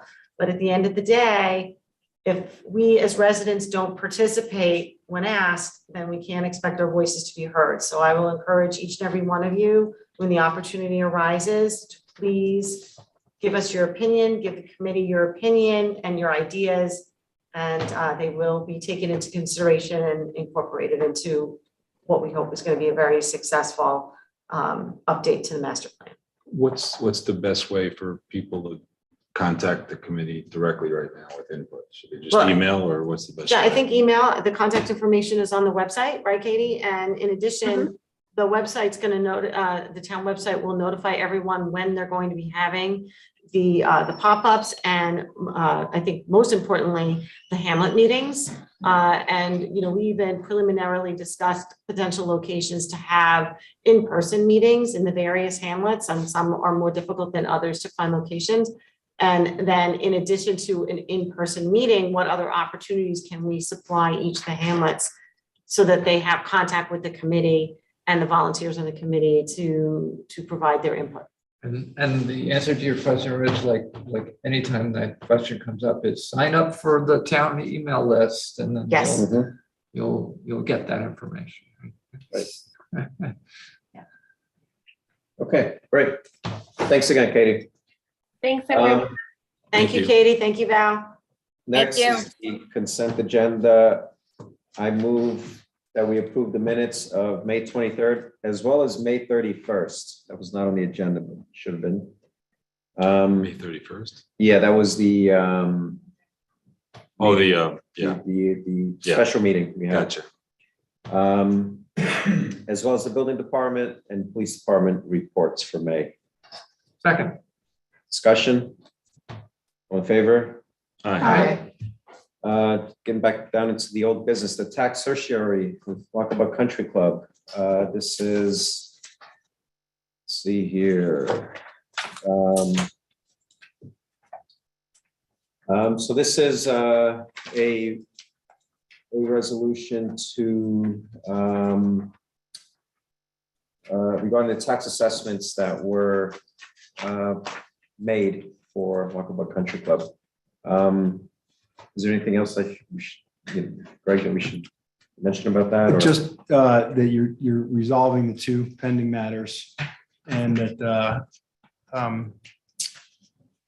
that I'll be authorized to sign the consent judgments when they're submitted. Okay. Shouldn't we explain to the public what a tax cert is? Just that they were contesting the amount of tax they were paying over a course of so many years. And we settled that, and that's what this is about. Right, we settled it for 20 and 21 and 22 and 23 as well going forward for all the parcels that comprise that. There are any number of parcels. I think there's about 16 parcels that can actually comprise the country club. So the resolutions and the aggregate valuation of all those parcels for the respective years. And it can't be settled without the board's consent. And this has been in consultation and collaboration with the school district council and yourself and our tax assessor, and everybody being part of the process as we've moved along. Absolutely. The school district was part of the negotiation process, and also part of the final proposal that ended up in a resolution. And they will be party to the settlement as well. They'll be doing this at the school board level sometime very near term. So to be clear, the school district will be contributing to the final settlement, that it's not something that the town is Correct. taking on all by themselves. And the refunds are pro rata from the schools tax collected levy. And obviously going forward, the reductions in the receivables apply to both the school and the town. Motion to adopt the resolution. Second. Discussion? Can you roll call that one? Yeah. Okay. Roll call, Andrea, Yes. Rich, Yes. yes. Dan, Yes. Mary, Yes. okay. Next, this is the Baccio, first we're gonna start with the seeker determination. This is on the rezoning of the parcel of real property on Markmead Road, Cross River. We're doing this two-stepping, so I'll make a motion to adopt the resolution making the negative determination of the secret. Second, Second. discussion, all in favor? Aye. Next is the resolution adopting local law number 2 of 2022, which is the rezoning of a portion of the parcel owned by Anna Capri LLC, who's the petitioner. Right, so that's now going to be local law number 4, right? Number Or 5. Was that 4? Because you had 1, you did taxation tonight and vehicles and traffic. And this will be 4, right? We did taxation, vehicle and traffic. We had 1 in the books. Correct. This will be local law number 4. Number 4. Okay, And this just authorizes the amendment of the zoning map to reflect the rezoning of that portion of the respective parcel. And if I remember correctly, based on Mr. Sirignano's presentation, the application is not to convert the entire lot to business or commercial, but basically that the portion that the residence is on is going to remain residential, 1-2 family, and then the portion where a partial parking area is the part that they're asking to have changed. Northerly portion. The northerly portion closer to Route 35, that half of the property is the portion of the property that would be converted to residential business. Is that correct, Mr. Sirignano? Yes, and the resolution says it shall be limited solely May- to parking. if you don't mind, Michael, if you can get up to the mic so we can hear that again, and the folks on Zoom can hear it. Based upon our request and our agreement, your resolution incorporates how very limited the zoning change is going to be as a practical matter. And you'll see from your resolution, it says, and shall be limited solely to parking. So this is between last time and this time, I had a conversation with you, but I also decided to take a walk on Saturday, this past Saturday with my dog, and I went door to door because we hadn't heard from residents and that was a concern. So I spoke to several of the residents surrounding the Baccio property. One thing that I can say 100% is all the residents that I spoke to absolutely love Antonio as a neighbor. They have absolutely nothing bad to say about him. And they, more than one, described him as an incredibly good neighbor. And that he took care to take into consideration the residences around in the promotion of his business. So some of the residents were very torn because they want to continue to see Antonio succeed. So their concerns were something that you can't, and Antonio can't give us right now, which is a site plan, right? They're very concerned with what things are going to look like and what things are going to sound like, because there is a garage on the property that is more than likely going to come down, and it provides a partial sound barrier. And I heard from the neighbors who live up and down the street that they can hear, especially when the leaves are off the trees, they can hear the traffic, and they can also hear the car wash at the Shell station pretty loudly, and the voices inside the car wash. And, they're afraid that they're going to be able to see the parking, that they're going to be getting, lights are going to be shining into the homes. They're concerned what direction the cars are going to be parked there. And if they're actually going to see a parking lot. And it's very easy for me to tell them that, screening is promised and things of that nature, but very difficult, obviously, without a site plan. And I did convey to them what you had told us at the last meeting, which is Antonio hasn't bought the property yet. Baccio hasn't bought the property yet. And to invest in a site plan is not economically feasible prior to knowing if he can do what he wants to do with the property. So some of the questions that I had was, I don't think anybody, based on my impression of the conversations, or anybody here on the town board is necessarily concerned with what Antonio is going to do, because he's got such a great reputation that I think everybody's pretty confident that he'll make it look, the house will look nicer, the property will look nicer, and he will do what it takes to try to make them feel comfortable with it being additional parking. The concern was what happens when and if a time comes when Antonio does not own that lot. Right. And what can we do in the rezoning that would, if there's anything we can do in the changing of the zoning that would solidify the fact that it would only be used for parking, and could that parking also be used for a lot that technically it's not adjacent to? Yeah, this is something I think Dan brought up before, whether it's going to be binding as far as successors. We would have no problem if in the rezoning, you link it to the restaurant use only. So that it doesn't become a parking lot for my building or something like that. Right. I have no problem with that, but and the neighbors' concerns are legitimate, and all of those are going to be, they're all going to get public notice when we go to the planning board for site plan review, and that's really, the planning board is going to address all of those concerns, and Antonio is committed to doing whatever screening, fencing, lighting restrictions, time restrictions, et cetera. So The sound thing was new Yes. to me. I didn't realize how much of the noise from the road echoes in, and so that was a new concern. Those are pre-existing conditions from across the state highway, but we'll if a solid wood fence is going to help with sound, I'm sure Antonio will do whatever has to be done. So Michael, do you have an idea as far as modifying the proposed resolution where it says actually, I think it's a typo, shall be limited solely to parking, like to modify that in a way? Yes, in connection with the restaurant across North Salem Road. I have no problem with adding those words. Council, you have any drafting input? Is that it would be a condition of final approval that's issued by the planning board. What's happened here is you have a series of uses that are permitted in that particular district. Okay, and what the applicant is saying, we just want to use it for parking.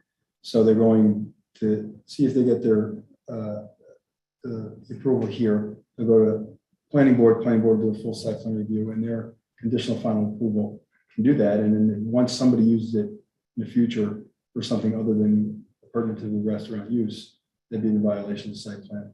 And I think that'd be a simpler fix to that. Also, Mr. Senior is providing the survey so that the actual zoning map will be, obviously the zoning map is done on a tax map basis, but it'll be as accurate as possible showing, and there actually will be a meets and bounds description of the area that will be permitted for parking, a limited area, so that in the event that that expands and creeps onto the residential part, that there will be enforcement on that as well. So you're looking, so it'll be limited solely to parking and in accordance with any final planning board approval on a site plan? Or subject to site plan approval? I'm not sure that needs to be in the law. So your recommendation is that not be in the law at all, leave it as. Right, I leave this like this, and then the planning board can certainly impose whatever reasonable restrictions on the site plan approval and the parking use they can there. And I just think it's probably a more effective tool for zoning or code enforcement to deal with in the future in the event that it veers from a restaurant use or expands onto the residential part of the property. So then we keep it, the wording the way it is. That's my recommendation. If you're going to vote it tonight, I would leave it like that. So to assuage the homeowner's concerns and what council's bringing up and what you're recommending, we leave it like this. The planning board process and approval will address the issues that need to be addressed. I would say they absolutely will. I have full faith in your planning board that they will. And as far as the zoning, the lots are across the street from one another and not adjacent to one another. And now I've seen businesses in other towns where, for instance, a funeral home is on one side and they have additional parking across the street. They're non-adjacent lots.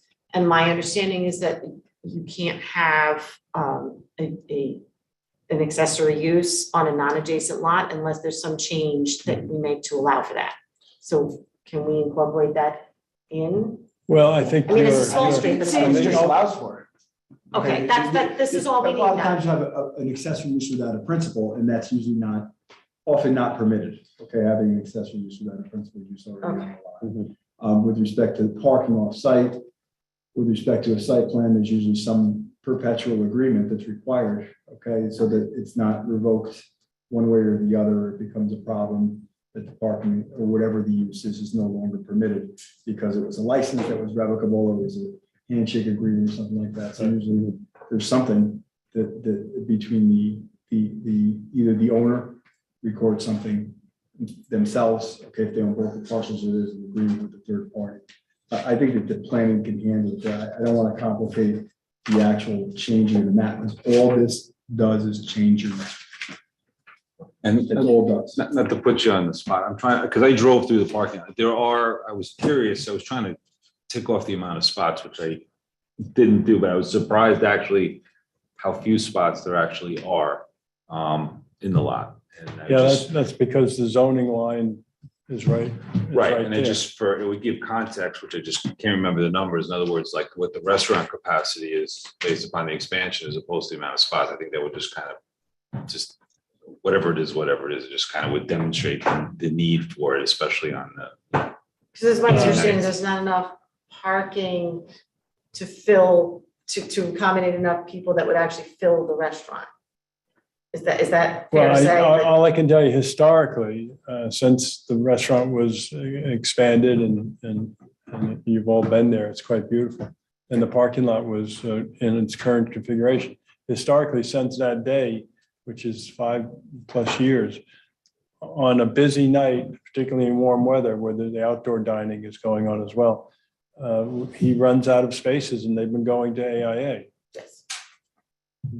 And getting back to your point about being across the street, the planning board will likely ask the building inspector to render an opinion about that. And depending on that opinion, we may go to the zoning board, in which case it'd be another public hearing opportunity for the neighbors. We have to wait to see how the building inspector interprets it. Did we get any more correspondence from anyone in writing? We did. So we had closed the public hearing, but we allowed folks to write in to us. And there was one email from Kimberly Cullen, who lives at 30 Markmead Road. And she is against the rezoning of the property due to commercial encroachment on the residential area. Is that the house directly next to it? Is that the only one? I don't know if you know my. No, I don't believe she's the one that abuts I it. did attempt to go to that house. I did. There was no one home. Okay. I know I spoke to one of the neighbors who spoke to them and gave them my phone number to call me prior to tonight, and I have not heard from them. Also, the letter talks about expanding the commercial zoning, which is a bit of a misnomer. It's just Right. it's just rezoning one portion of one parcel. It's not expanding the footprint of Correct. what's there. So it's an important point to bring out. So motion to adopt local law number 4 of 2022. Second. Discussion. I did talk to one person who was adamantly against it, but then she also hesitated because she's a big Baccio Antonio fan, and she again also said that she didn't like the idea, but she kept putting in the buts. She would want to see what it would look like, and she was happy with the things the way Antonio did things. So Yeah, I think we have to go ahead and, have some faith in our planning board and that they'll I agree. treat these sensitively. As an So we need a- alumni, that's a good way to go. So roll call. Andrea, Yes. Rich, Yes. Mary, Yes. Dan, Yes. and a yes for me as well. Okay. Thank you. Thanks for being here, Michael. Thank you, and Mr. Peter. Siriano. Good night.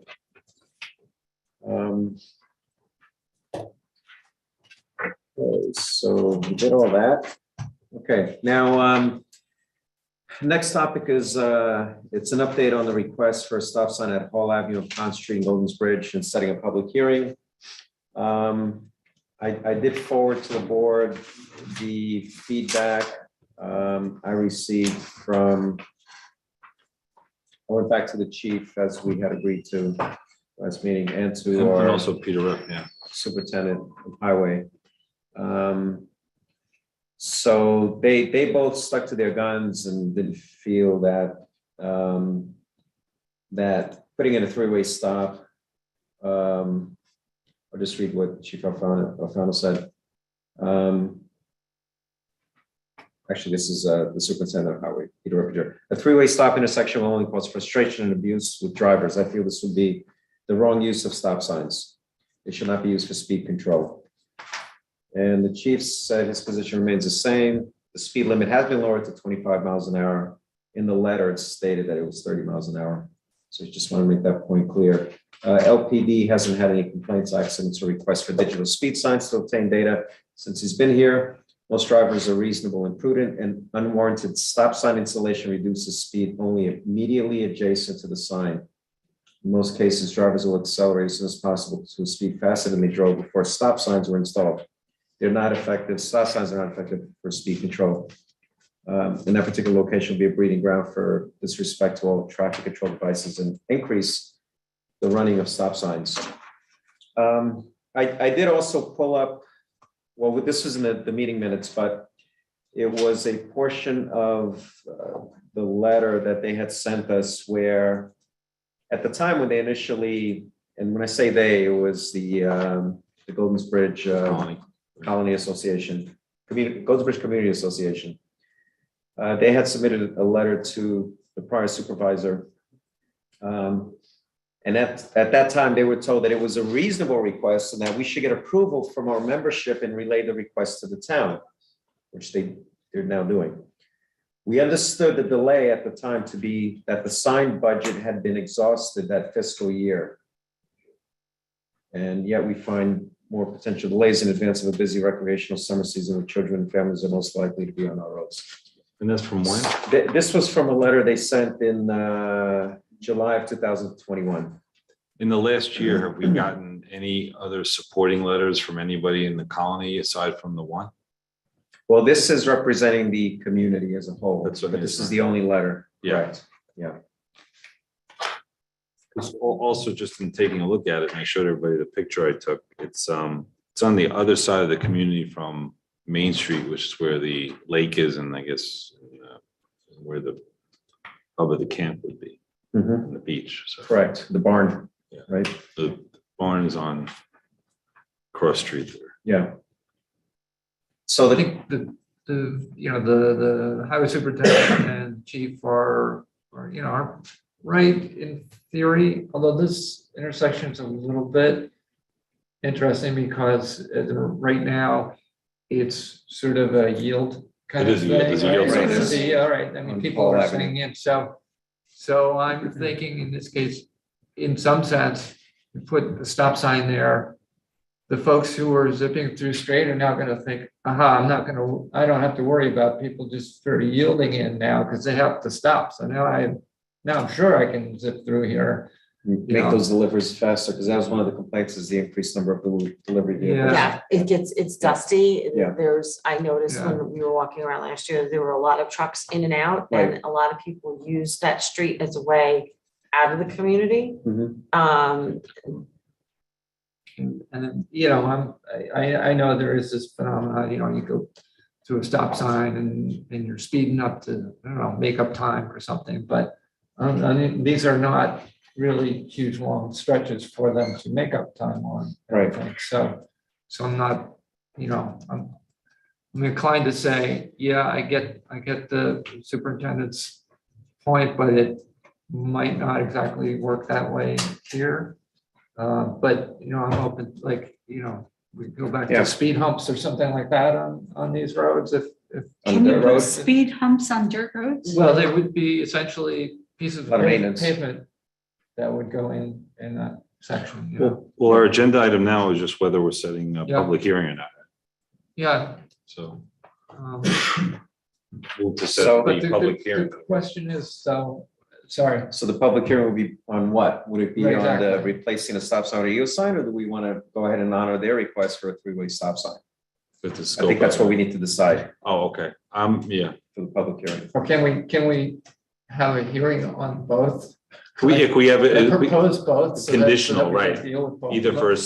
a stop sign or a three-way stop sign. If we have it, can we do You that? can have as many public hearings as you want. Oh, my okay? God. But they would be No, we two don't. separate, They would be, because two different If you- versions of the if law. you conducted one and you Right. decided you want to change, you'd have to renotice it on the substantive change. Can you do two hearings, notice them both for the same night and do one, close one and do the other? You could do that. It's up to you. Can we make a decision here on what we as a board would like to see and then set a public hearing for that? Whatever. Sure. whatever you like. So let's I think, do that. I think I drafted one with the singular stop sign. Yeah. correct? You did, Yeah. yeah, So is that one of the alternates? Yes. The other would be a three-way a stop? three-way stop. Yes. So I'm fine with setting, I guess, two public hearings, one Okay. whether to They're both, propose a single stop sign and one to propose a three-way stop sign. they're both chapter 212 amendments. We'd have to do it for July 11th. Is that what we have? The next meeting is June June 27th. 27th. You only need 5 days, right? Mhm. So, and when do you publish? Tomorrow, I'm gonna do my. Yeah, I'm not gonna have the second law done by tomorrow. I don't think that's. I'm out of town July 11th. So what's the meeting? July 25 is the meeting after that? Oh, the next one. So why don't we, Now you're getting into middle summer. Right. They would like to get this. well, seemingly, I mean, it hasn't been an issue for the last 95 years of the colony, so. Well, they haven't had Amazon trucks the last 95 years. True enough, that's true. Fair point. If we had to do it on July 11th and Janet can't be here on July 11th. Right. I need to have the law of the board by the 20th. You gotta have it on the desk 7 days before. So you can Right. set the public hearing for both tonight. And then tonight for the 27th, and it can happen. That's plenty of time for me to get the other one. Yeah. done. I just didn't know that I've done by tomorrow, but you only have to have it on your desk for 7 days. Okay, Okay, so set it for the 27th. okay. So we'll do that. So what, two, Motion. one for, Motion to set two Is that what public the board hearings. wants? Two public hearings? Give it the opposite. We'll come back with It'd be Same. 2 amendments to chapter 212, 2 separate amendments. One for one stop sign One and the for second one for Three-way. three-way stop sign. so it's two different public notices, correct? Yes. Yeah. That will look virtually exactly the same, and then we'll put the laws on the site. Yeah, Draft law. okay.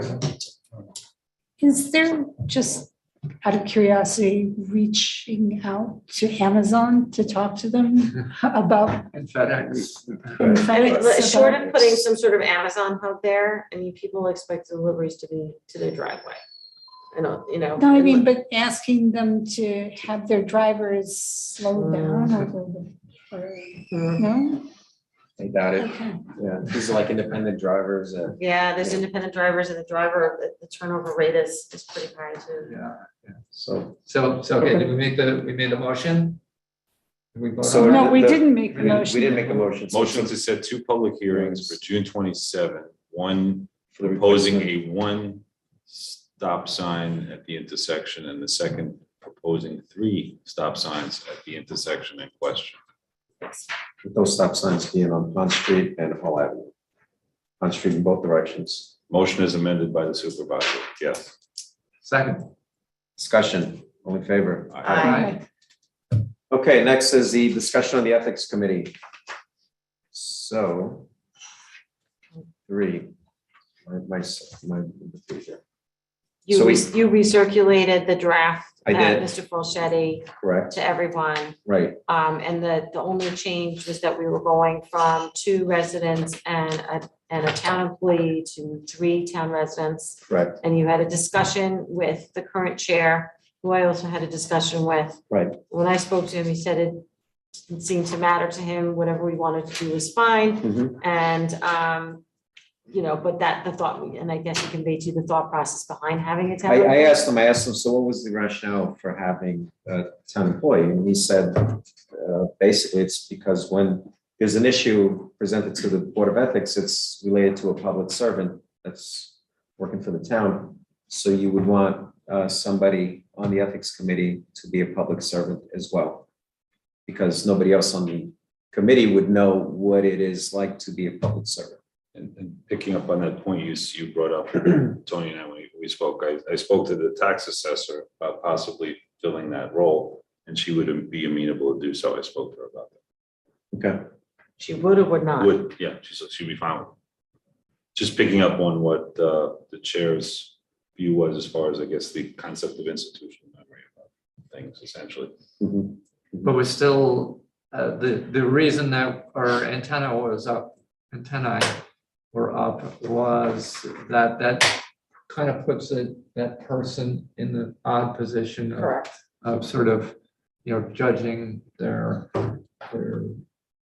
colleagues or their superiors or whatever. And it was, some of us thought that was a little bit a difficult thing to resolve for people. And probably a reason why there hadn't been one on there. Well, my thought is that I we think it's should, because no one actually Went paid attention ahead to and took care of it, but took care of filling that I mean, we spot. could just, when we're looking to fill that spot, try to look for somebody who has some background where, they could. my thought was, since I'm the one that brought it up, that we put it on for a public hearing on the next day, like I suggested the last meeting, that we can then air out all the pros and cons and allow the public to chime in and go from there. Why not? Okay. So motion, I move to, we have a public hearing to get additional input. To amend, Potentially amend. that we have. You want to have a public hearing on the draft local law that I provided from a Yes. month or two ago, and you get the public input off of that? Yes. Move. Second? Second, Who made the motion? Tony. I did. Do we have a date for this? You can do it. It was supposed to be on the 27th. We did it so well with these 3. Okay. So continue on with the old business. I think all in favor? Oh, sorry. on All in favor? Aye. So we're keeping our 3 public hearing stretch. Yeah. The next meeting. Something tells me 2 of them are gonna mold into one, but Okay. So wood debris removal, next steps. We talked at the last meeting, we talked about taking a look at the lease option. So we have language that was drafted, it was circulated, and Yes, we circulated that for input with the assistance of council. So the next step is for us to actually discuss as a board how we want to handle an executive session as far as next step. so we have an exec session discussion.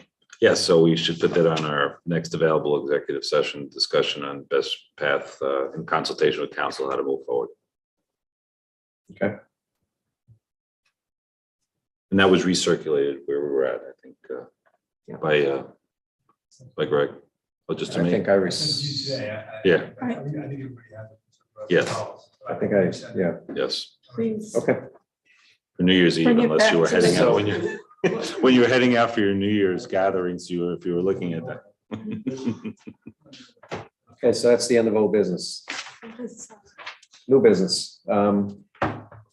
We have a request from this is the annual cycle of support charity, annual cycle of support charity bike ride, which is on Sunday, September 18th. So the request from the organization was to allow 120 riders to ride through town. It's gonna be from around 8:30 till 11:30. The ride starts and ends in Armonk. And You part want- of the route takes through Lewisboro. You want to make this motion, Dan? Does To it- approve the bicyclists? Does it conflict in any way with the library fair, or will it interfere from people getting to and from the library fair in any way, or is it a different part of town? There's It's a Sunday, route the here. 18th. It's a different. Not It's a different- Saturday. It's, yeah, it's a Okay. different It's on day. Sunday, 18th, right? Motion to approve the resolution. Second.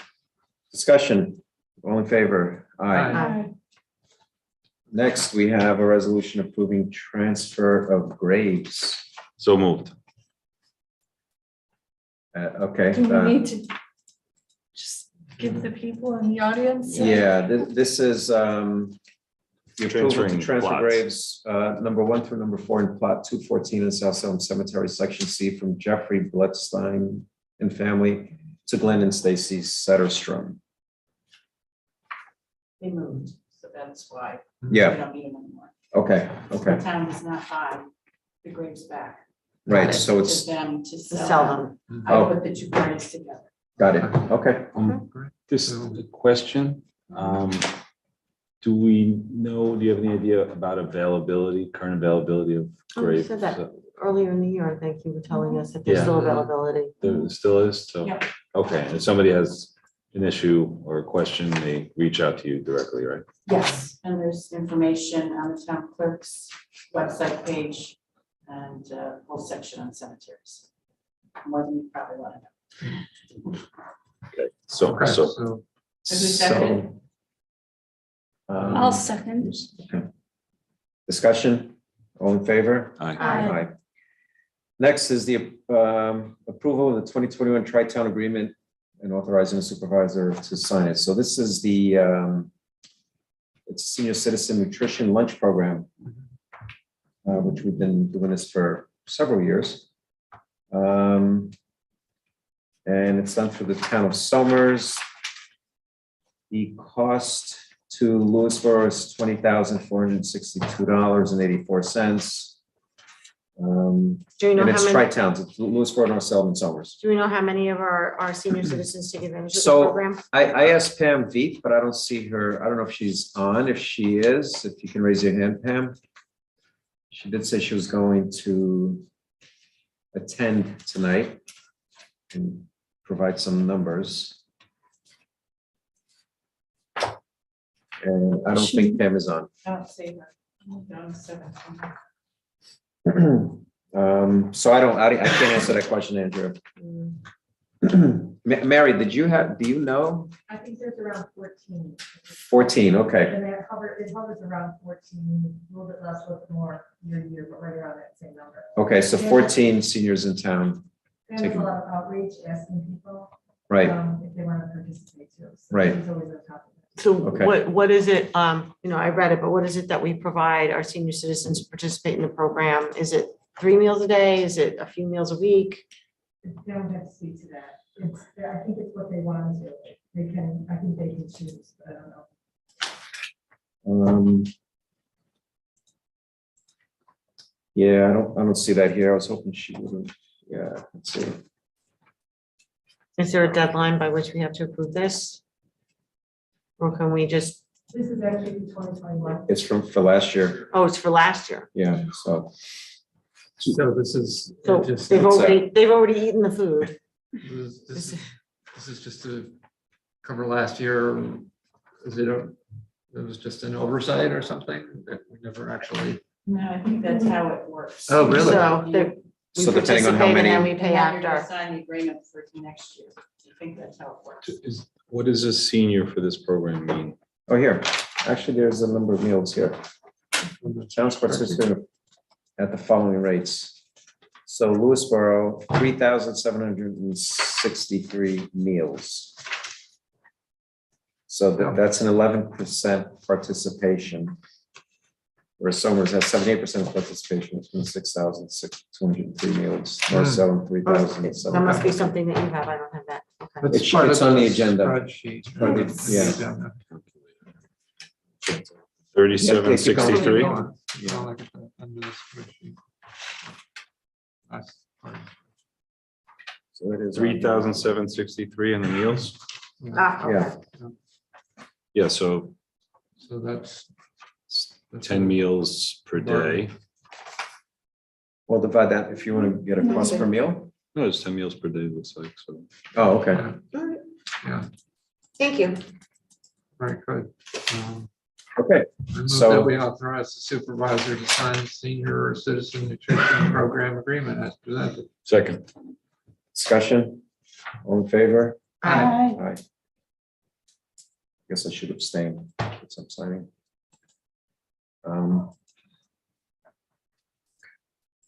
Okay, building department, next item, building department refund the fee.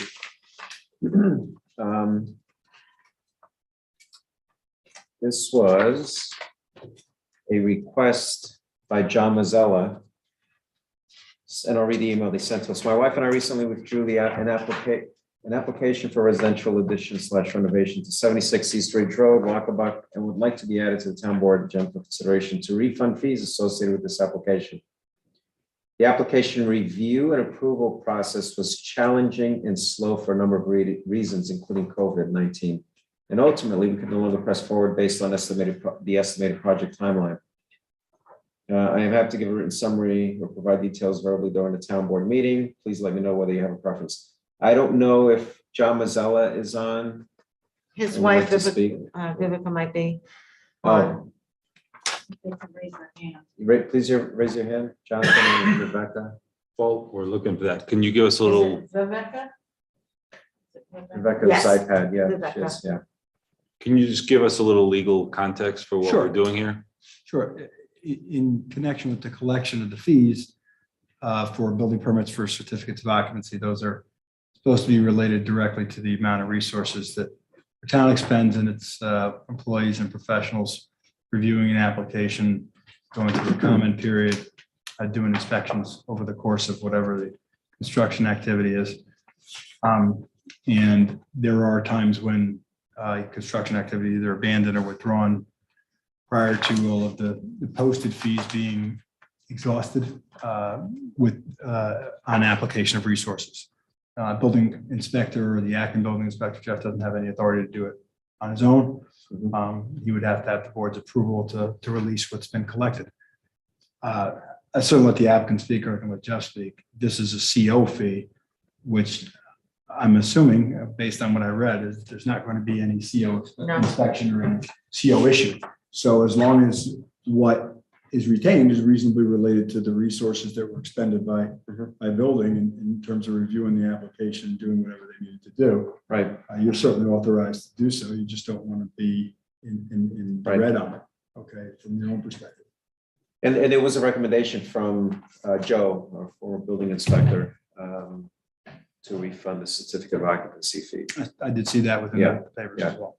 But Rebecca's her hand up. Want me to ask her to- Yeah, if she wants to say a few words. Okay. Out of this. Yeah. Rebecca? Hi, can you hear me? Yes. Yes. Hi, sorry. Yes, I'm just here to answer any questions if anybody has any. I mean, that's essentially what's gone on. We're not looking for a full refund, just a reimbursement of what hasn't, you guys haven't been able to complete based on the fact that we're no longer living there. Okay.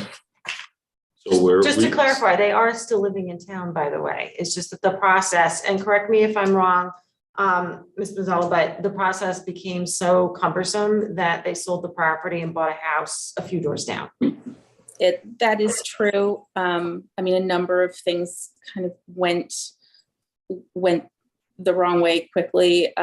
A lot of it due to COVID, of course, but there was a time when our plans were stolen apparently from the vestibule, and we didn't realize that. We were told we shouldn't contact the building department for 3 weeks until to get an update, and we didn't realize that during some point those plans were gone. So there was stumbling blocks along the way, and then when we would go to think that we were ready and going to get the permit, then we were asked to get something else.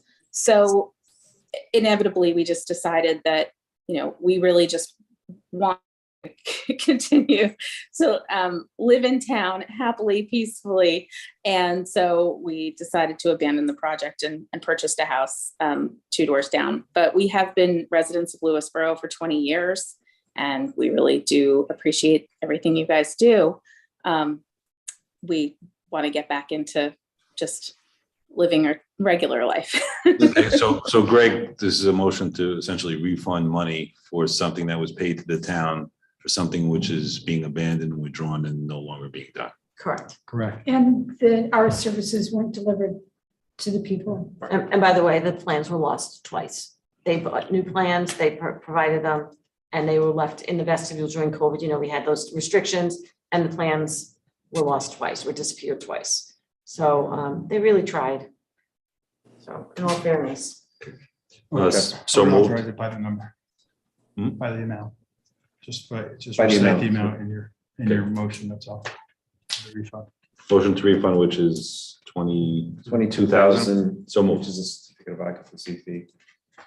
So moved. Second. Discussion. All in favor? Aye. Aye. Okay. Thank you. Thank you, Rebecca, for attending.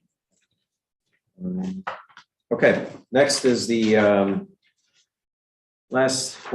discussion. I was gonna say last, but I have an add-on.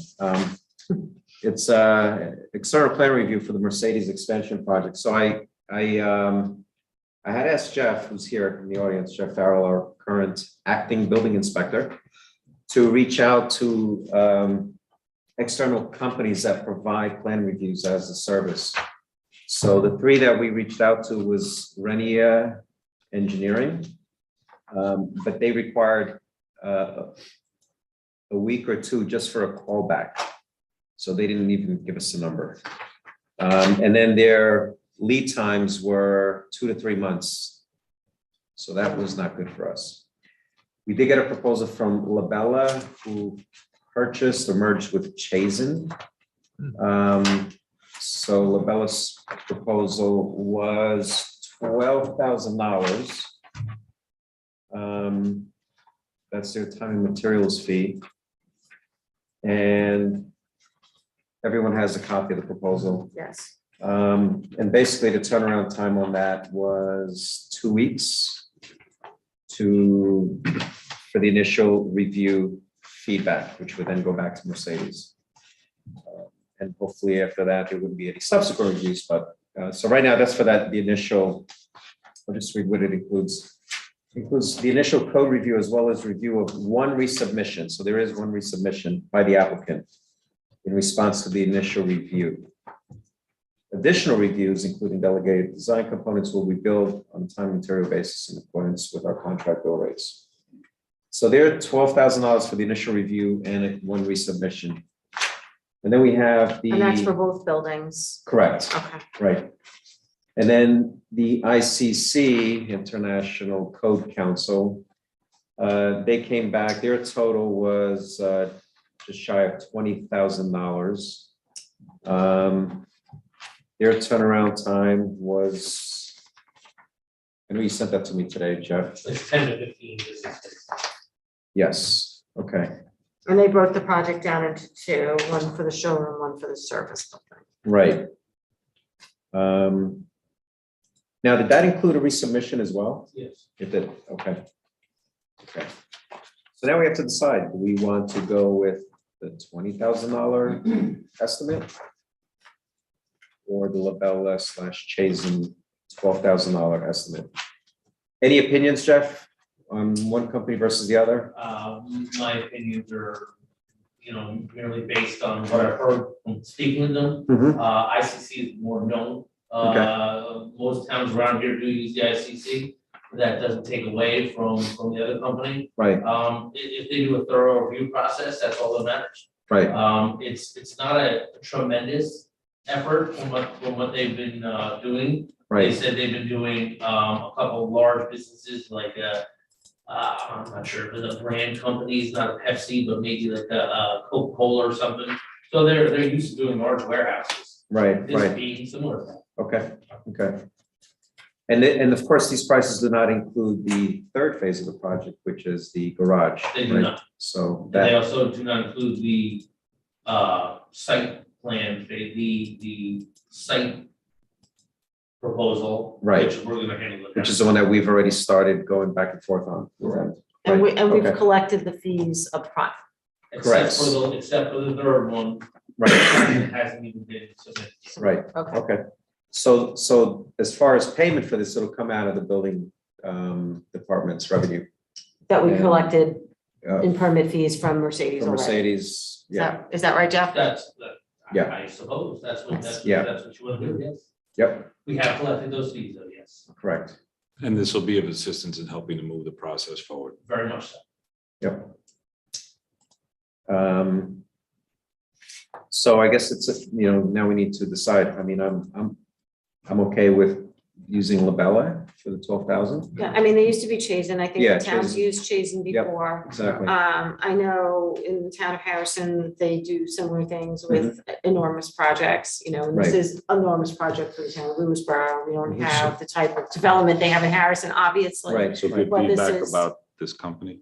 It is one of the companies, my understanding is that Harrison is, well, when it was Chazen, had been used in the past. I haven't heard anything negative. So move for Labella. Has Lewisboro used either of these companies in the past? Just Chazen. Just Chazen. which is Before it Labella. became Labella, for, They've done some like all those. Okay, I wasn't water- sure when you were saying sewer Harrison, projects, yeah. whether we've used it as well. Chazen, my understanding is in the town, that they have used in the town, but Okay. like I said, they've merged, so. Second. Okay, discussion? All in favor? Aye. Okay, so we'll go ahead with Labella. So maybe tomorrow, Jeff, we can give them the good news. Yeah. Okay. So I had one more item that Peter Rippinger asked if we could possibly squeeze in. This is for sale of used equipment. It's Auction International. And so he shared with me a copy of a prior year's agreement. I made copies. Sorry. If anyone wants to look at them. Is this the online auction company? Yeah.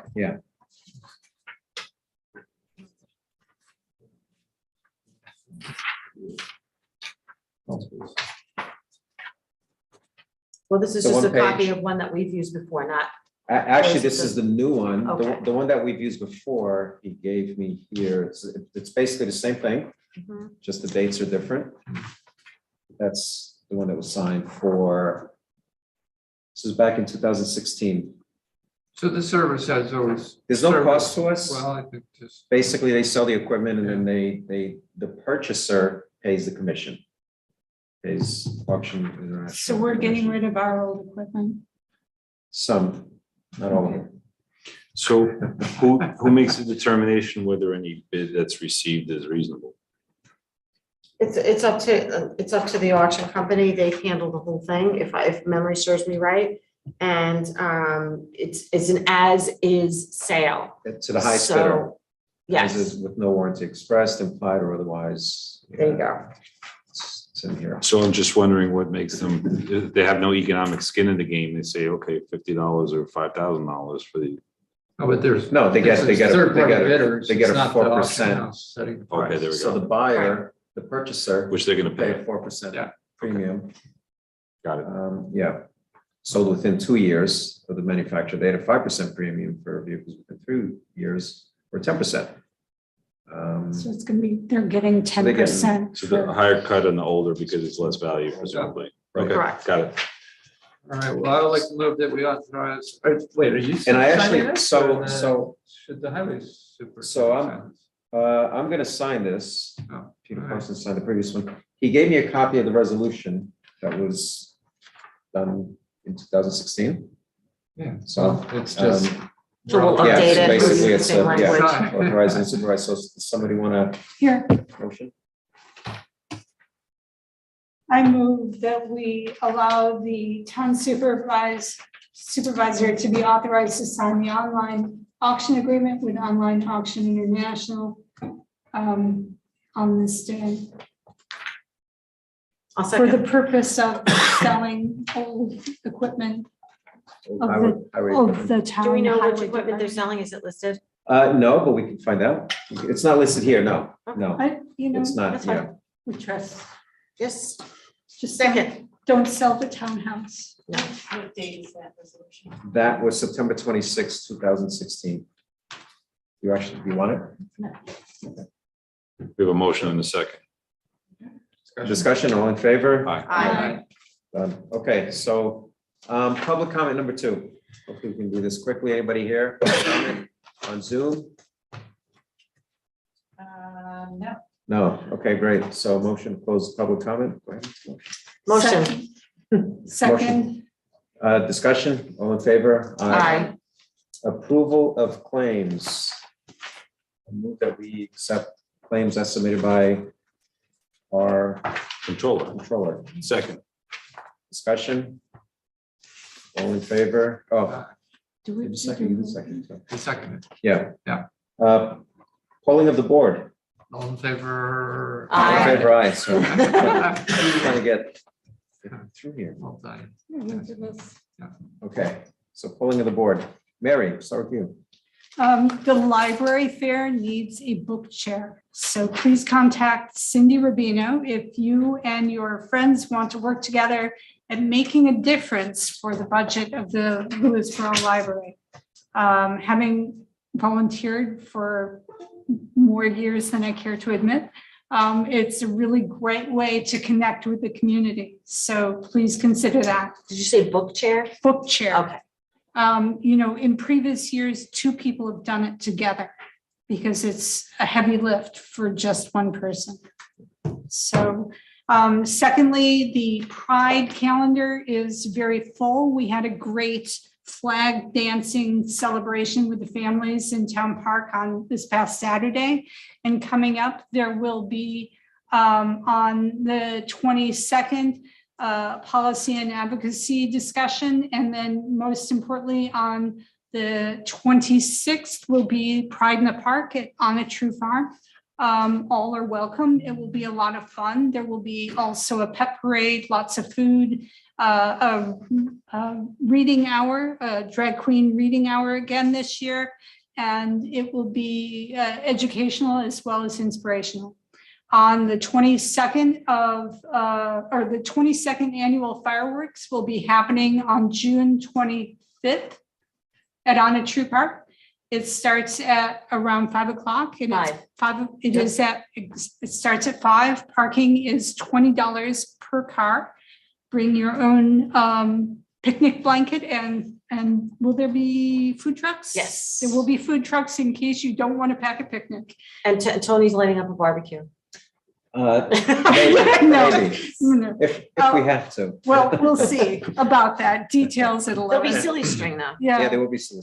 And a new playground, which is And- open and operational. Which right? is fully functional. So please join us. But before the 25th, we have the 2nd annual Juneteenth celebration at the Lewisboro Town Park from 12 to 4. There will be live music, food, crafts and games, dancing, and a reading corner where children can learn about other people and opening their hearts and minds to diversity and caring for each other.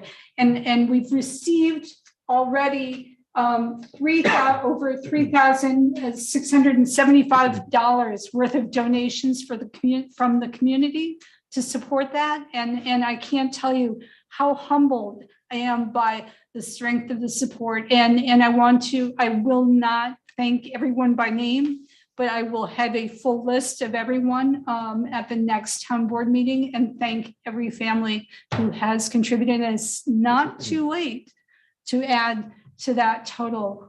So if you send a check to the town house here, PO Box 500, and put the check to my attention, but write the check to the town of Lewisboro and mark that it is for Juneteenth, I would be most grateful. So thank you so much. And that's this Saturday. That's this Saturday. I already made the Costco run, so there's going to be lots of snacks as well as drinks and napkins to wipe our faces. So Rich.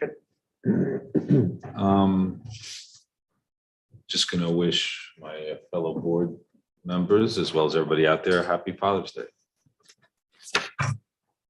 No, thank you. you can Dan. mention Flappy. I mentioned it quickly earlier, but I'll just say that the gas lawn equipment electric swap program is finally, we put all the pieces together and we've got the scrapper coming to drop a container off. And so, if you've been thinking about moving from the old gas lawnmower or your leaf blower and going electric, this is a chance now. We're applying the grant money from the Clean Energy Communities so that folks can get for turning in an old gas device, a lawn care device, they can get $100 coupon and take that to one of two local retailers and use it towards the purchase of a new electric lawn equipment, either at Copia's, Ana Vista, or Chubby's in Pound Ridge. And so before you bring, we're going to be on recycling Saturdays from the 25th of June to July 30th, so 6 Saturdays. And before you bring the equipment in, please, run it out of gas and tip it over, capture the oil. You can bring it to your local service station. They take waste oil there, but it should be drained of fluids and bring it in, and we'll hand you a voucher for getting a piece of electric lawn equipment. Awesome. Andrea. Well, I just want to reiterate Happy Father's Day to everyone. And like Mary, I was going to be promoting the fireworks again. Thank you to all those in the community who contributed to making our first fireworks post-pandemic a success, and look forward to seeing you all there. Can I just add two things? One, congratulations to the Garden Club for having celebrated their 50th anniversary this past Saturday. It was a lovely party that they hosted at On a True Farm, and the silent auction was a big hit, as well as the food from the Horse and Hound and drinks. And that the Land Trust will be having their family picnic on the 17th. So check their website for those details. Awesome, thanks for that. I just have a couple of things. So I have, so we have officially appointed Jeff Farrell, who's here, as our acting building inspector. We did this on May 31st. So congratulations, Jeff. Related to Parks and Rec, there is on July 4th, from 2 to 6 p.m., the pool is open for free to everyone. There will be games. There will be a live band, same band as last year, Platinum Moon. They were great. They're a bunch of local kids who I think are now all in college, but great band, great music. So come on out for that. Everyone, all residents. Yes, I guess I should say all residents, everyone in Lewisboro. So that's, yeah. And then the other piece here that I wanted to share with everyone is, there's been a lot of discussion about the potholes on Route 35. And I have been in touch with DOT. So I've been trying to get the regional director to come pay a visit and see for himself. He was actually out on vacation last week, but prior to go on vacation, he did respond to an email I had left with him, and I'll read that. So, and I'll paraphrase. At this time, Route 35 is not on our paving program. Route 35 in Lewisboro. This fall, we do plan some corrective pavement treatment on Route 35 from Route 100 to I-684. I realize this is in Lewisboro, but it'll help to armor that section of Route 35. In general, the New York State DOT has a method for determining a paving schedule. Each year, every state road is rated for its surface condition. Priorities are set based on the surface score, local maintenance knowledge, and other pertinent traffic data. DOT tries to maximize the benefits of the investments while serving as many communities as possible in a given year. As with most municipalities and counties, we have more need than available funding.